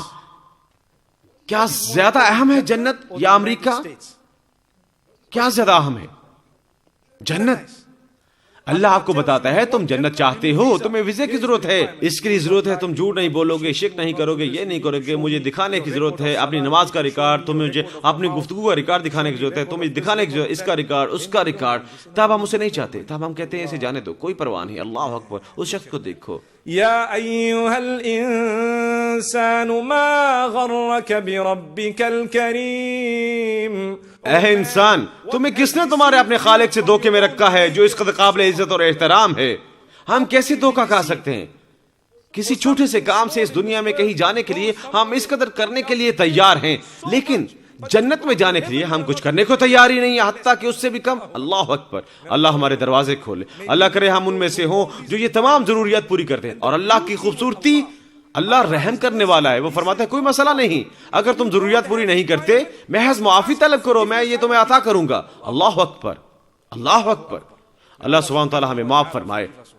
دین کی طاقت پر غور کریں، اسلام کی طاقت پر. ہم مسلمان ہیں، ہمیں اپنے دین پر فخر ہے اور ہمارا دین سادہ اور سچا اور آسان ہے. مسئلہ یہ ہے کہ ہمیں زیادہ علم نہیں ہے اور ہم تیار نہیں. کبھی کبھار شیطان ہمیں اس قدر مسرور رکھتا ہے، صبح تو شام روزانہ ایک معمول ہے. ہم تھوڑا بہت وقت خرچ نہیں کرتے دین کو سیکھنے کی کوشش میں. تھوڑا بہت وقت. اگر آپ اپنا دین کا آغاز تھوڑی بہت تلاوت سے کرتے ہیں، تھوڑے بہت معنی دیکھیں اور ان پر غور کریں، واللہ آپ کا دن خوبصورت ہوگا. آپ اس خوبصورتی سے سارا دن گزاریں گے. لہذا آئیے ہم اس کی کوشش کرتے ہیں. انشاءاللہ ہم اللہ سبحانہ و تعالیٰ سے دعا گو ہیں. لہذا یہی وجہ اللہ سبحانہ و تعالیٰ فرماتا ہے وہ نہیں بولتے اپنے منہ سے جو غلط ہے، وہ جو درست نہیں ہے، جو حق نہیں ہے. ہمیں اچھے الفاظ بولنے چاہیے، حتیٰ کہ وہ شادی شدہ ہے، جو شادی شدہ نہیں ہے، وہ جو اپنے والدین کے ہمراہ رہ رہے ہیں، دیگر ہمیں اچھے الفاظ بولنے چاہیے. وَإِذَا مَرُّوا بِاللَّغْوِ مَرُّوا كِرَامًا. جب لوگ پاس سے گزرتے ہیں یا کسی لغو چیز پر ان کا گزر ہوتا ہے، جو لغو ہے، لغو معنی کیا ہے؟ غیر ضروری چیز. یہ آپ کی معاون ثابت ہونے نہیں جا رہی، یہ آپ کے لیے سود مند نہیں ہے. جب آپ اسے کر گزرتے ہیں اس قسم کی چیز کے، آپ محض گزر جاتے. اب وہاں وقت ضائع نہیں کرتے، آپ اس پر وقت ضائع نہیں کرتے جو غیر سود مند ہے. آپ جانتے ہیں زندگی میں کوئی چیز آپ کی معاون ہوگی، کوئی چیز جو آپ کو تباہ کر دے گی. لہٰذا وہ چیز جو آپ کی معاون ہوگی آپ وہاں موجود ہوں گے، آپ کوشش کریں گے، آپ جانتے ہیں آپ اس کے ساتھ پائے جائیں گے. وہ چیز یا ان وقتوں کے وہ لوگ یا وہ ماحول جو آپ کو تباہ کرے، آپ وہاں سے کوسوں دور رہیں. ہم ان کی بات نہیں کر رہے، ہم بات کر رہے ہیں درمیان میں کوئی چیز ہوتی ہے وہ قطعاً آپ کی معاون نہ ہوگی اور وہ آپ کو براہ راست نقصان نہیں پہنچا سکتی، لیکن وہ آپ کی معاون نہ ہوگی. آپ ان سے استفادہ نہیں کریں گے، انہیں چھوڑ دیں کیونکہ آپ کا وقت محدود ہے. میں آپ کو ایک مثال دیتا ہوں.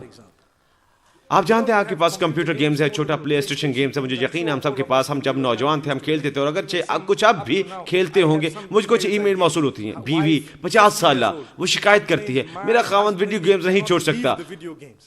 اللہ اکبر. 50 آپ اسے اپنے پوتوں کے لیے چھوڑ دیں.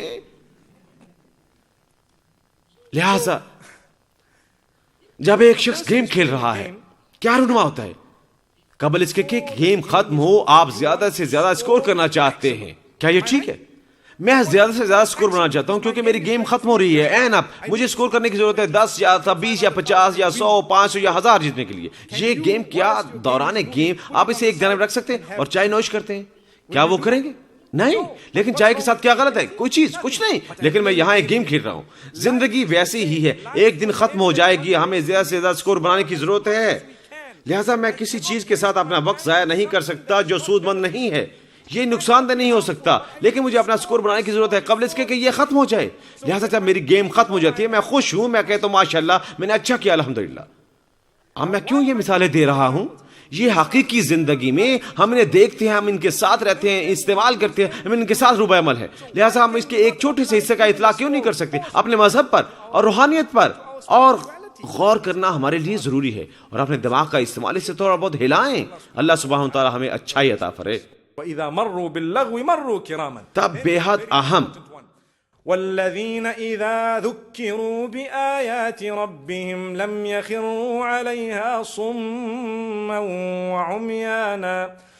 جب انہیں ان کے رب کی یاد دہانی کروائی جاتی ہے, جب انہیں یاد دہانی کروائی جاتی ہے, کیا درست ہے وہ بہرے نہیں بن جاتے اور اندھے نہیں بن جاتے یاد دہانی پر.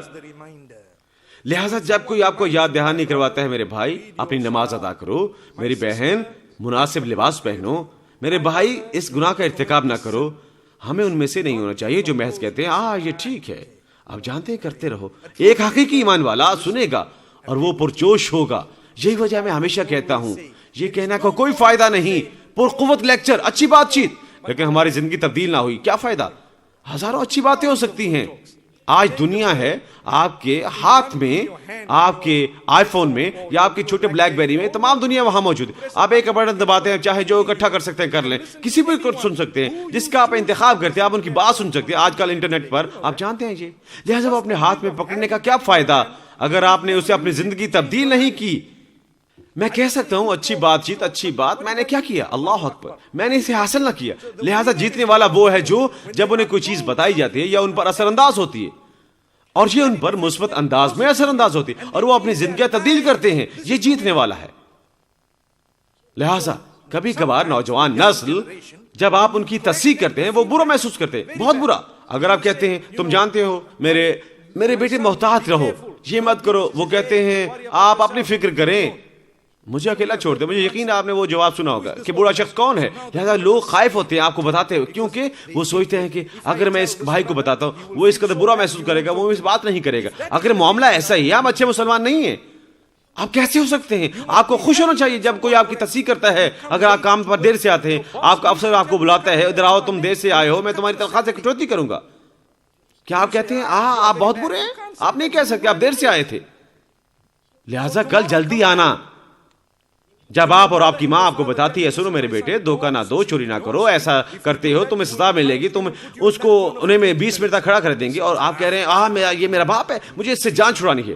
آپ کیسے کہہ سکتے ہیں؟ وہ حقیقت میں آپ کی تصحیح کر رہا ہے, وہ واقعی آپ کی تصحیح کر رہا ہے, یہ اس کی ذمہ داری ہے, اس کی تکمیل کر رہا ہے. آپ کو خوش ہونا چاہیے جب کوئی آپ کی تصحیح کرتا ہے. آپ جانتے ہیں میرے باپ نے مجھے سکھایا 9 عمری میں ہی کہ اگر تم زندگی میں کامیابی چاہتے ہو, جب کوئی تمہاری تصحیح کرتا ہے تمہیں اس کا شکریہ ادا کرنا چاہیے. لہٰذا اگرچہ قرآن یا حدیث یا کوئی چیز جو اس حوالے سے, جس انداز سے آپ بولتے ہیں, آپ کی زبان, یہ جو کچھ بھی ہے آپ کی علامات, اگر کہتا ہے کام کرنے کے لیے بہترین طریقے موجود ہیں, کچھ لوگ آپ کو عمدہ طریقہ بتائیں گے, کچھ لوگ آپ کو براہ راست بتائیں گے. آپ جانتے ہیں کچھ لوگ بتا سکتے ہیں دیکھیں بھائی آپ کو ایک چیز یا 2 چیز بہتر بنانے کی ضرورت ہے, ہاں آپ کو ان کو شکریہ ادا کرنا ہے, جزاک اللہ خیر, بہت بہت شکریہ.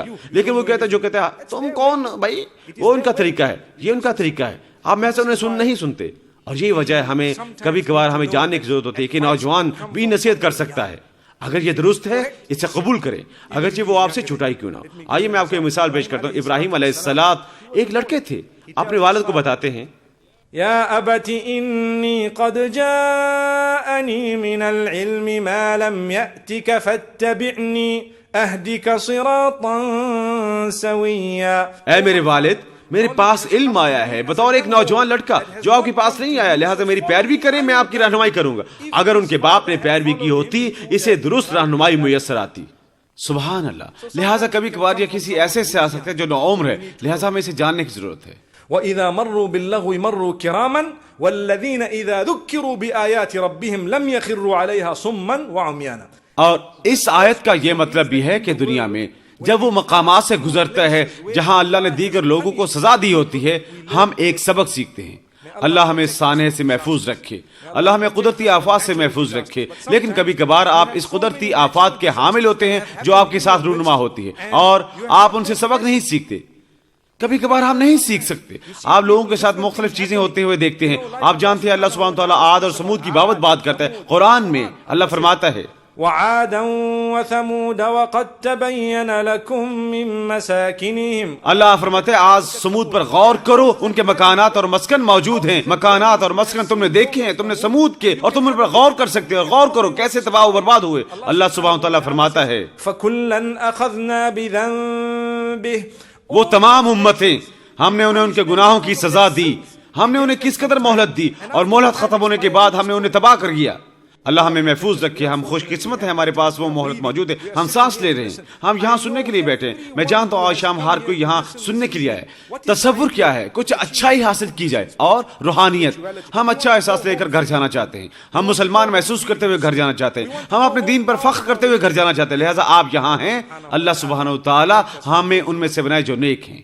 ہم ان آیات کے ساتھ آگے بڑھتے ہیں۔ اس کے بعد اللہ سبحانہ وتعالیٰ فرماتا ہے والذين إذا ذكروا بآيات ربهم لم يخروا عليها صما وعميانا والذين يقولون ربنا هب لنا من أزواجنا وذرياتنا قرة أعين وجعلنا للمتقين إماما۔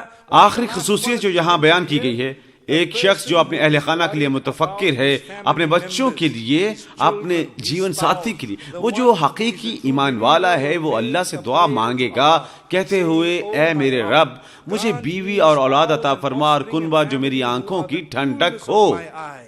اس کا کیا مطلب ہے؟ وہ جو میری اطاعت کریں گے، وہ جو میری گرد موجود رہیں گے، وہ میرے لیے معاون ہوں گے اور میں ان کا معاون ہوں گا۔ جب ہم شادی کرتے ہیں ہمیں سمجھنے کی ضرورت ہے ایک جیون ساتھی ہے، وہ جیون ساتھی بہت اہم ہے۔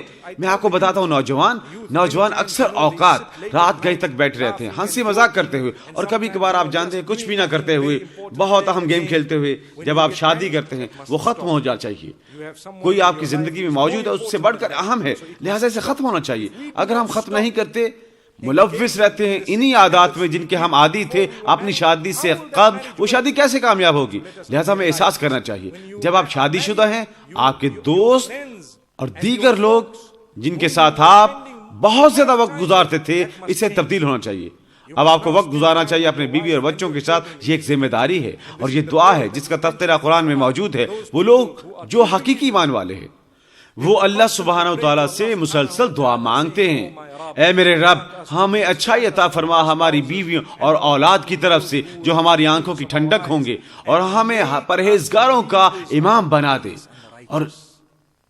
اور جیسا کہ میں نے کہا محض دعا کرنے کا کوئی فائدہ نہیں۔ آپ جب کسی مخصوص سمت میں کام نہیں کر رہے، آپ کو دعا کرنی ہے، اور ساتھ ساتھ کام بھی۔ اس کے ساتھ ساتھ آپ کوشش کرتے ہیں اور اس کے ساتھ ساتھ دعا کرتے ہیں، اللہ سبحانہ تعالیٰ سے دعا کرتے ہیں۔ لہذا اس کے بعد اللہ سبحانہ تعالیٰ کیا فرماتا ہے؟ اللہ فرماتا ہے اولئک یجزون الغرفة بما صبروا ویلقون فیہا تحیۃ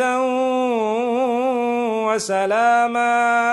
یہ ہیں وہ لوگ جن کے لیے ہم نے جنت میں ایک خصوصی جگہ تیار کی ہے، اور ان کا استقبال امن اور سلام سے ہوگا، نہ صرف فرشتوں کی جانب سے بلکہ ہر ایک جو اس دن ان کے پاس آئیں گے، اور انہیں غرفہ عطا کیا جائے گا۔ غرفہ جنت میں ایک خصوصی جگہ ہے۔ کس قسم کے لوگوں کے لیے؟ وہ جن کا تذکرہ ہم نے آج کیا ہے، کہلاتے ہیں عباد الرحمن قادر مطلق۔ اللہ ہمیں ان میں سے بنائے۔ اور ہم دیگر نصیحت بھی پاتے ہیں۔ اس اچھائی کا تصور کریں جس کا تذکرہ میں نے آج کیا۔ کیا میں آپ کو بتاؤں، لوگ لیڈرشپ کے کورس میں شرکت کرتے ہیں، وہ رقم ادا کرتے ہیں لیڈرشپ سیکھنے کے لیے، جبکہ قرآن میں یہ مفت دیتا ہے۔ واللہ لوگ رقم خرچ کریں گے لیڈرشپ کورس میں شرکت کے لیے، انہیں پروقار بننے کا درس دیا جاتا ہے، مناسب بات کرنے کا، مناسب انداز سے چلنے کا، مناسب لباس پہننے کا، وہ رقم ادا کرتے ہیں تربیت کے لیے۔ اللہ اکبر، ہنوز ہم مسلمان ہیں، کیا ہم ابھی تک محسوس نہیں کیا کہ ہمارے پاس اللہ کے بہت عظیم عطیہ ہے؟ ہمارے پاس عظیم ترین عطیہ ہے۔ ہم مسلمان ہیں، ہمارے پاس دین ہے، کس کا اس کے ساتھ موازنہ نہیں ہو سکتا۔ میرا یقین کریں، انہوں نے کوشش کی ہے، وہ کامیاب نہیں ہوئے۔ یہی وجہ ہے کہ آپ وہ اسلام کی بابت بولتے ہیں۔ کیونکہ ان کے پاس کوئی راستہ نہیں. اللہ ہمیں محفوظ رکھے. لقمان علیہ السلام پر غور کریں. میں نے کہا میں نے چند نکات کا تذکرہ کیا. وہ اپنے بیٹے کو بتاتے ہیں اور میرے بیٹے اللہ سبحانہ کے ساتھ شریک مت ٹھہرانا. تب وہ اس بابت بھی بیان کرتے ہیں والدین کے ساتھ مہربان رہنا. ہم میں سے کتنے ہمیں احساس ہے ہمارے والدین ہیں لیکن ہم ان پر مہربان نہیں. ہمیں اپنے والدین پر مہربان ہونے کی ضرورت ہے کیونکہ اللہ نے مجھے اور آپ کو تخلیق کیا ہے. مجھے اور آپ کو لانے کے لیے اس نے کسی کو چنا بطور ہمارے والدین. لہٰذا ان کے ذریعے وہ ہمیں وجود میں لایا. ہمیں ان کا احترام کرنا چاہیے. یہ ذریعہ ہے جو اللہ نے استعمال کیا ہمیں وجود میں لانے کے لیے. اگر میں ان کا احترام نہیں کرتا میں کیسے احترام کروں گا اللہ سبحانہ تعالیٰ کا؟ ہاں، جب وہ آپ سے کوئی ایسا کام کہیں جو منع ہے آپ معذرت کر لیں عمدگی کے ساتھ. اور اگر کوئی غلط کام کرنے کو کہتے ہیں اللہ کی نافرمانی کا تب انہیں بتائیں اللہ پہلے آتا ہے اور آپ بعد میں. ہم اللہ سبحانہ تعالیٰ سے دعا گو ہیں وہ ہمیں بنائے والدین کے حوالے سے ذمہ دار اور مؤدب. نیز ایک اہم چیز جو لقمان علیہ السلام نے کہی وہ کہتے ہیں يا بني إنها إن تك مثقال حبة من خردل فتكن في صخرة أو في السماوات أو في الأرض يأت بها الله إن الله لطيف خبير. او میرے بیٹے تمہیں جاننا چاہیے کہ اللہ سب کچھ جانتا ہے. وہ قادر مطلق ہے. وہ طاقتور ہے. اس کا کوئی ہمسر نہیں. ہر لحاظ سے وہ جانتا ہے. وہ دیکھتا ہے. وہ نگرانی کرتا ہے. وہ با اختیار ہے. وہ قوت والا ہے. وہ جو کچھ بھی حاصل کرنا چاہتا ہے حاصل کر لے گا اگرچہ رائی کے دانے کے وزن کے برابر ہی چیز کیوں نہ ہو. پتھروں میں اگر یہ پتھر کے اندر ہے اللہ اسے بھی جانتا ہے اور اللہ کو اس پر اختیار حاصل ہے. ہم اللہ سبحانہ تعالیٰ سے دعا گئے ہیں وہ ہمیں ان میں سے بنائے جو احساس کرتے ہیں کہ ہم اللہ سے چھپ نہیں سکتے. کوئی چھپ نہیں سکتا اللہ سبحانہ و تعالیٰ سے. اور اس کے ساتھ ساتھ وہ یہ یاد دہانی بھی کرواتے ہیں اپنے بیٹے کو کہ وہ اپنی نمازوں کی تکمیل کرے. اپنی نمازوں کی تکمیل کرو. اللہ تم سے بے حد بنیادی طلب کرتا ہے. اللہ تم سے چند منٹ طلب کرتا ہے. میں مثال دیتا رہا ہوں کیسے اس دنیا کے لیے ہم 8 تا 5 کام کر سکتے ہیں. میں نہیں جانتا اس ملک میں میرا خیال ہے تھوڑا بہت فرق ہوگا لیکن ہم تمام دنیا میں کام کرتے ہیں. کیا کرنے کے لیے؟ ویکینڈ گزارنے کے لیے. کیا ایسا نہیں ہے؟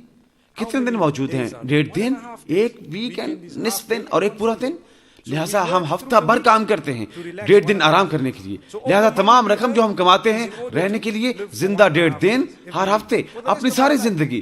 اور ہو سکتا ہے سال کے اختتام پر آپ چھٹی حاصل کرتے ہیں. کتنی چھٹی؟ غالباً 1 ماہ. لہٰذا ہم 11 ماہ کام کرتے ہیں 1 مہینے کا وقفہ پانے کے لیے. جبکہ اللہ فرماتا ہے نہیں میں تمہیں عطا کروں گا دنیا کی بہتری اور آخرت کا سکون. تم نے جو کرنا ہے دن میں 5 مرتبہ تم نے نماز ادا کرنی ہے جو 8 منٹ سے زیادہ نہیں لیتی. تب کچھ لوگ وہ بھی نہیں کرتے. وہ کہتے ہیں کہ یہ میں نہیں کروں گا. لیکن آپ کا افسر 2 بجے بلاتا ہے یہاں مجھے کام ہے. آپ کہتے ہیں کوئی مسئلہ نہیں. ہاں جناب میں کام پر ہوں. صبح 2 بجے. کیوں؟ کیونکہ وہ مجھے تنخواہ دیتا ہے. یہی وجہ ہے. اللہ کے بارے میں کیا خیال ہے؟ اس نے آپ کو صحت دی، دولت دی، آنکھیں دی، ناک دی، کان دیے، خوشی دی، تمانیت دی، جیون ساتھی دی، ہر چیز دی، نعمتوں سے نوازا. اور تب جب اللہ کو آپ کو پکارتا ہے صبح 2 بجے نہیں لیکن میرا خیال ہے تقریباً 5 بجے آج کل اور کیا رونما ہوتا ہے اور وہ کہتا ہے نہیں ہے بندہ خدا مجھے سونے دے. لیکن اللہ نے آپ کو نیند عطا فرمائی. کل وہ ایک مچھر آپ کے کمرے میں داخل کر سکتے ہیں. آپ کے کمرے میں ایک مچھر ہے آپ کی نیند رخصت ہو جاتی ہے. ایک مچھر الہی آپ جانتے ہیں مچھر کا شور. لہٰذا ہمیں اس کا احساس کرنا چاہیے اور یہی وجہ ہے ہمیں عاجزی اور انکساری کی ضرورت ہے خود کو نیچے لانے کی. لہٰذا آخری نقطہ جس کا سورہ لقمان میں ذکر ہے جہاں لقمان نے اپنے بیٹے کو نصیحت کی وہ بات کرتے ہیں تمہیں لوگوں سے منہ نہیں موڑنا چاہیے. تمہیں ضرورت ہے عاجزی اور انکساری کی. مہذب پرسکون. جب تم لوگوں سے مخاطب ہو تو ان کی عزت کرو. مہذب بنو. قطع نظر تم کیا چاہتے ہو توہین آمیز ہونے کی کوئی ضرورت نہیں. تمہیں چاہیے اگرچہ تم متفق نہیں آپ کو احترام کے ساتھ عدم اتفاق کرنا چاہیے مہذب انداز سے عاجزی سے. اور اس کے ساتھ ساتھ اپنی آواز اونچی نہ کرو. کیوں؟ ان انکر الاصوات لصوت الحمیر. باپ بیٹے کو بتا رہا ہے کہ تم جانتے ہو میرے بیٹے بدترین آواز گدھے کی آواز ہے. کس کی ہے؟ ایک گدھے کی آواز. کیا آپ نے گدھے کی آواز سنی ہے؟ ٹھیک ہے، وہ کہتے ہیں اگر تم چیختے اور چلاتے تم ایک گدھے کی مانند ہو. اللہ اکبر. لیکن ان کے الفاظ خوبصورت ہیں. وہ اپنے بیٹے کو بتا رہے ہیں ایک گدھے کی مانند مت بننا. تم جب لوگوں سے بات کرتے ہو عزت کے ساتھ بات کرو. تم انسان ہو، انسانوں کو ضرورت نہیں ہوتی چیخنے اور چلانے کی ایک دوسرے پر. عزت کے ساتھ بات کرو، اچھی آواز کے ساتھ بات کرو. لہٰذا اللہ سبحانہ تعالیٰ ہمیں سبق عطا فرمائے. ایک روایت میں بیان کروں گا آج اختتام سے قبل، اور اس خوبصورت حدیث میں پیغمبر صلی اللہ علیہ وسلم فرماتے ہیں افشوا السلام. تمہیں سلام پھیلانے کی ضرورت ہے. سلام کیا ہے؟ پہلی بات سلام استقبال ہے. السلام علیکم، آپ پر سلامتی ہو. لیکن سلام گہرے معنی رکھتا ہے. اس کا مطلب سلامتی بھی ہے. اور جب میں آپ کا استقبال کرتا ہوں اور میں کہتا ہوں السلام علیکم، اس کا مطلب ہے آپ پر سلامتی ہو. اگر آپ غور کریں کہ اس کے معنی کیا ہے گہرائی میں، ان میں شامل ہے میرے نقصان سے آپ پر سلامتی ہو. میں آپ کو نقصان نہیں پہنچانے جا رہا. لہذا اس کا یہ مطلب بھی ہوگا آپ کو فکر کرنے کی ضرورت نہیں ہے، میں نقصان نہیں پہنچا رہا آپ کو. اگر ہم حقیقت میں یہ کچھ کہتے ہیں ایک دوسرے سے، تب دنیا ایک بہترین جگہ ہوگی، ہمارے دشمن نہ ہوں گے. میں کہتا ہوں السلام علیکم، لہذا کیا میں آپ کی چغلی کر سکتا ہوں؟ کیا میں آپ کو دھوکہ دے سکتا ہوں؟ کیا آپ کو فریب دے سکتا ہوں؟ کیا آپ کے بارے میں گپ شپ کر سکتا ہوں؟ کیا میں افواہ پھیلا سکتا ہوں؟ آج کل دنیا میں مسائل ہیں، وہ سب کس بابت ہے؟ سماجی مسائل. ہم مسئلے کے حامل ہیں گپ شپ کی وجہ سے. چغلی، افواہ سازی، دھوکہ دہی، جھوٹ، فریب کاری. اور اگر میں کہتا ہوں السلام علیکم، بات ختم. اور اگر میں ایک منافق نہیں ہوں، مجھے اس پر قائم رہنے کی ضرورت ہے. میں آپ کو ضمانت دے رہا ہوں کہ میں آپ کو نقصان نہیں پہنچاؤں گا. آپ پر سلامتی ہو، لہذا ہمیں ضرورت ہے. اللہ سبحانہ تعالیٰ ہمیں اچھا عطا فرمائے. اور حقیقت میں ان چند الفاظ کے ساتھ میں بحث سمیٹتا ہوں. میں نے حقیقت میں ایک اچھا مالدیپ میں مختصر قیام گزارا، لیکن مجھے امید ہے اور دعا گو ہوں ہم دوبارہ آ سکتے ہیں اور دوبارہ ایک دوسرے سے ملاقات ہوگی اللہ کی رضا سے. اللہ سبحانہ تعالیٰ کو راضی کرنے کی خاطر میرے عزیز بھائی اور بہنوں، ہم آپ سے بھی گزارش کرتے ہیں کہ ہمیں اپنی دعاؤں میں یاد رکھیں. اللہ ہمیں آسانی عطا فرمائے حتیٰ کہ ہم دوبارہ ملتے ہیں. السلام علیکم ورحمۃ اللہ وبرکاتہ.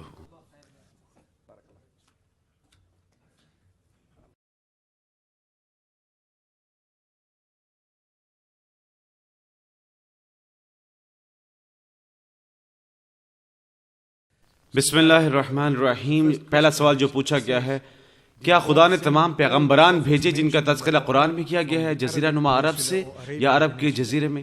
جواب یہ ہے کہ ہمیں جغرافیائی نقطہ نظر جاننے کی ضرورت ہے کہ تمام دنیا ایک جگہ پر موجود تھی.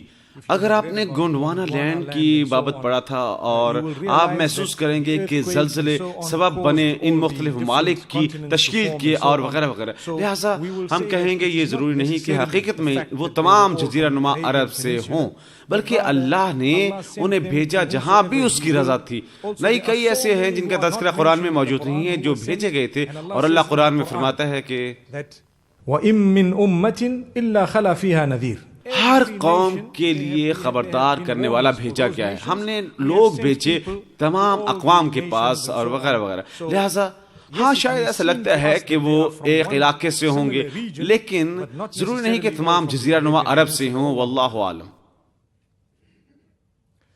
بے حد دلچسپ سوال، خدا نے شیطان کو کیوں اسلام کی ہدایت نہ بخشی؟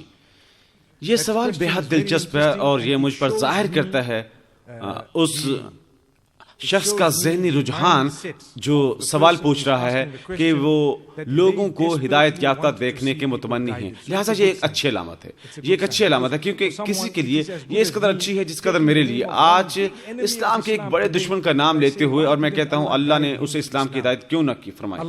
اللہ سبحانہ و تعالیٰ جانتا ہے وہ کیا کر رہا ہے، اور اس نے شیطان کو ہماری آزمائش کے لیے بھی رکھا.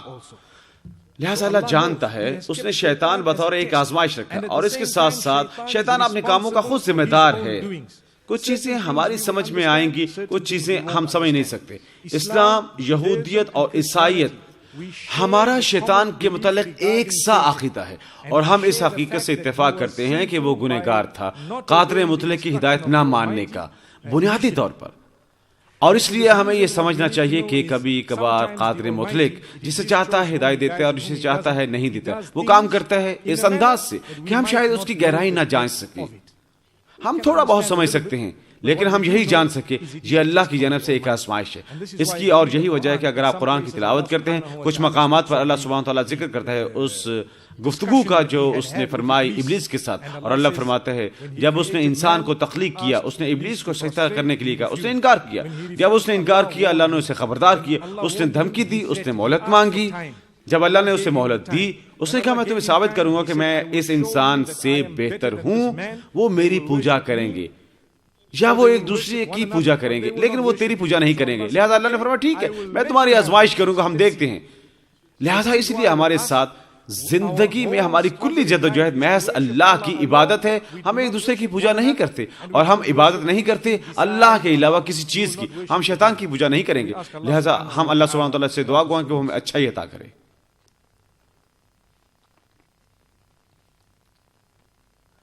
سوال ایسے لوگوں کے لیے ہے بھائی اور بہنوں جو اللہ کے حوالے سے غلط نظریے کے حامل ہیں، انسان پر بے حد رحم کرنے والا ہونے کی وجہ سے وہ گنہگاروں کو کیسے سزا دے سکتے ہیں اور کفار کو ہمیشہ کے لیے جہنم کی آگ میں؟ اس کا جواب ہے اللہ بے حد مہربان ہے اور رحیم ہے، اگر کوئی بے حد رحمان اور رحیم ہے ان کے لیے ناراضگی کوئی بڑی چیز ہونی چاہیے۔ میں آپ سے ایک سادہ سوال پوچھتا ہوں، ہم میں سے یہاں موجود اکثر کے بچے ہیں، کیا آپ اپنے بچوں سے محبت کرتے ہیں؟ جواب ہے ہاں۔ کیا کبھی بار ان پر چلاتے ہیں؟ کیا آپ کبھی بار انہیں مارتے پیٹتے ہیں؟ جواب ہے ہاں۔ کیوں میں ان سے محبت کرتا ہوں، کیا ایسا نہیں ہے؟ لہٰذا کبھی کبھار جب آپ کسی کو سزا دیتے ہیں اس کا یہ مطلب نہیں کہ آپ اس سے نفرت کرتے ہیں یا آپ اور وہ ہیں، یہ محض کسی وجہ سے ہے۔ میں نے آپ کو انسانی مثال دی ہے، یہ اللہ کے لیے موضوع نہیں ہے، لیکن یہ محض آپ کی توجہ مبذول کروانے کے لیے کبھی کبھار اللہ مختلف مقصد رکھتا ہے اور وہ جانتا ہے کوئی چیز ثابت کرنا چاہتا ہے، اور جو کچھ اللہ لوگوں کے ساتھ کرے گا محض وہی جانتا ہے۔ لہذا جو کچھ اس کی رحمت کا تقاضا ہے، اگر اس کی رحمت کا تقاضا ہے لوگوں کو عطا کی جانی چاہیے، وہ معاف کر دیے جائیں گے، اور اگر اس کی رحمت کا تقاضا ہے کہ انہیں آگ میں جانا چاہیے، میں نماز پڑھ رہا ہوں یہ کہ میں ان میں سے نہیں ہوں اور آپ ان میں سے نہیں ہیں، لہذا قادر مطلق ہمیں اچھائی عطا فرمائے اور ہمارے دروازے کھولے۔ کبھی کبھار ہم سمجھ نہیں سکتے، جیسا کہ میں نے کہا اس کی گہرائی، اور آپ کی اطلاع کے لیے عیسائی اور یہودی وہ بھی اس چیز پر یقین رکھتے ہیں، نہ کہ صرف مسلمان، در حقیقت دوسرے مذاہب کے لوگ بھی اس پر یقین رکھتے ہیں۔ جب میں اسکول میں تھا میرا ایک دوست تھا، اب وہ بہت بڑا پادری ہے، بہت بڑا عیسائی اور وہ بہت بڑا پادری ہے، لہٰذا اس وقت وہ مجھے بتایا کرتا تھا آپ جانتے ہیں آپ کس قدر اچھے انسان ہیں، آپ جھوٹ نہیں بولتے، آپ یہ نہیں کرتے، لیکن تم ہنوز جہنم میں جا رہے ہو۔ یہ وہ ہے جو اس نے مجھے بتایا تھا، لہٰذا اس نے ایسا کہا میں محض آپ یہ چاہتا ہوں آپ یسوع کو تسلیم کریں، اگر آپ یسوع کو تسلیم کرتے ہیں آپ بچا لیے جائیں گے۔ الفاظ سنیں، یہ حقیقت ہے، یہ سچی کہانی جو میرے ساتھ رونما ہوئی۔ لہٰذا میں نے اس سے بتایا اس کا نام لیتے ہوئے کیا تم جانتے ہو، اور وہ رو رہا تھا، ایمانداری سے وہ رو رہا تھا، مطلب وہ حقیقت میں ایسا چاہتا تھا۔ میں نے اسے بتایا اور میں نے کہا کیا تم جانتے ہو عین وہی جو تم نے مجھے بتایا، میں وہی تمہارے لیے دہرانا چاہتا ہوں۔ تمہیں محمد صلی اللہ علیہ وسلم کو تسلیم کرنا چاہیے، میں یسوع کو عرصہ دراز قبل تسلیم کر چکا ہوں۔ اس نے مجھے بتایا تم یسوع کو بطور نجات دہندہ تسلیم کرو۔ میں نے کہا میں اپنے خالق کو بطور نجات دہندہ تسلیم کرتا ہوں، جس نے مجھے بنایا ہے وہی مجھے بچائے گا، جس نے بنایا وہی مجھے بچائے گا، یہ میں ہوں۔ اور تمہارے لیے تم نے محمد صلی اللہ علیہ وسلم کو تسلیم نہیں کیا، جہاں تک یسوع کا تعلق ہے ہم انہیں تسلیم کرتے ہیں، بطور ایک پیغمبر انہیں تسلیم کرتے ہیں، بلند مرتبہ چوٹی کے 5 پیغمبران میں سے ایک ہم تسلیم کرتے ہیں، معجزات کے ہمراہ آئے اور کئی مختلف چیزیں لائے، فلاں کے ہمراہ آئے۔ لہٰذا یہی وجہ کہ میں نے کہا، اس نے مجھے بتانا جاری رکھا تم جہنم میں جاؤ گے، لیکن میں نے اسے نہیں بتایا کہ وہ کہاں جائے گا، کیونکہ ایمانداری کے ساتھ میں نہیں جانتا وہ کس حالت پر مرے گا۔ اللہ سبحانہ تعالیٰ ہماری رہنمائی فرمائے اور ان سب کی رہنمائی فرمائے۔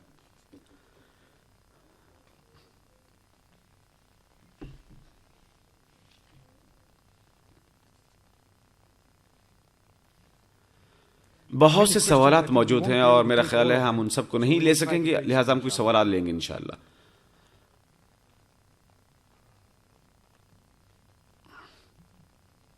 ہم سب جانتے ہیں قادر مطلق ایک ہے، ہم کیوں کبھی کبھار اسے پکارتے ہیں اور کیوں وہ کبھی کبھار اپنے آپ کو ہم کہہ کر مخاطب کرتا ہے، اور یہ زبان کا معاملہ ہے۔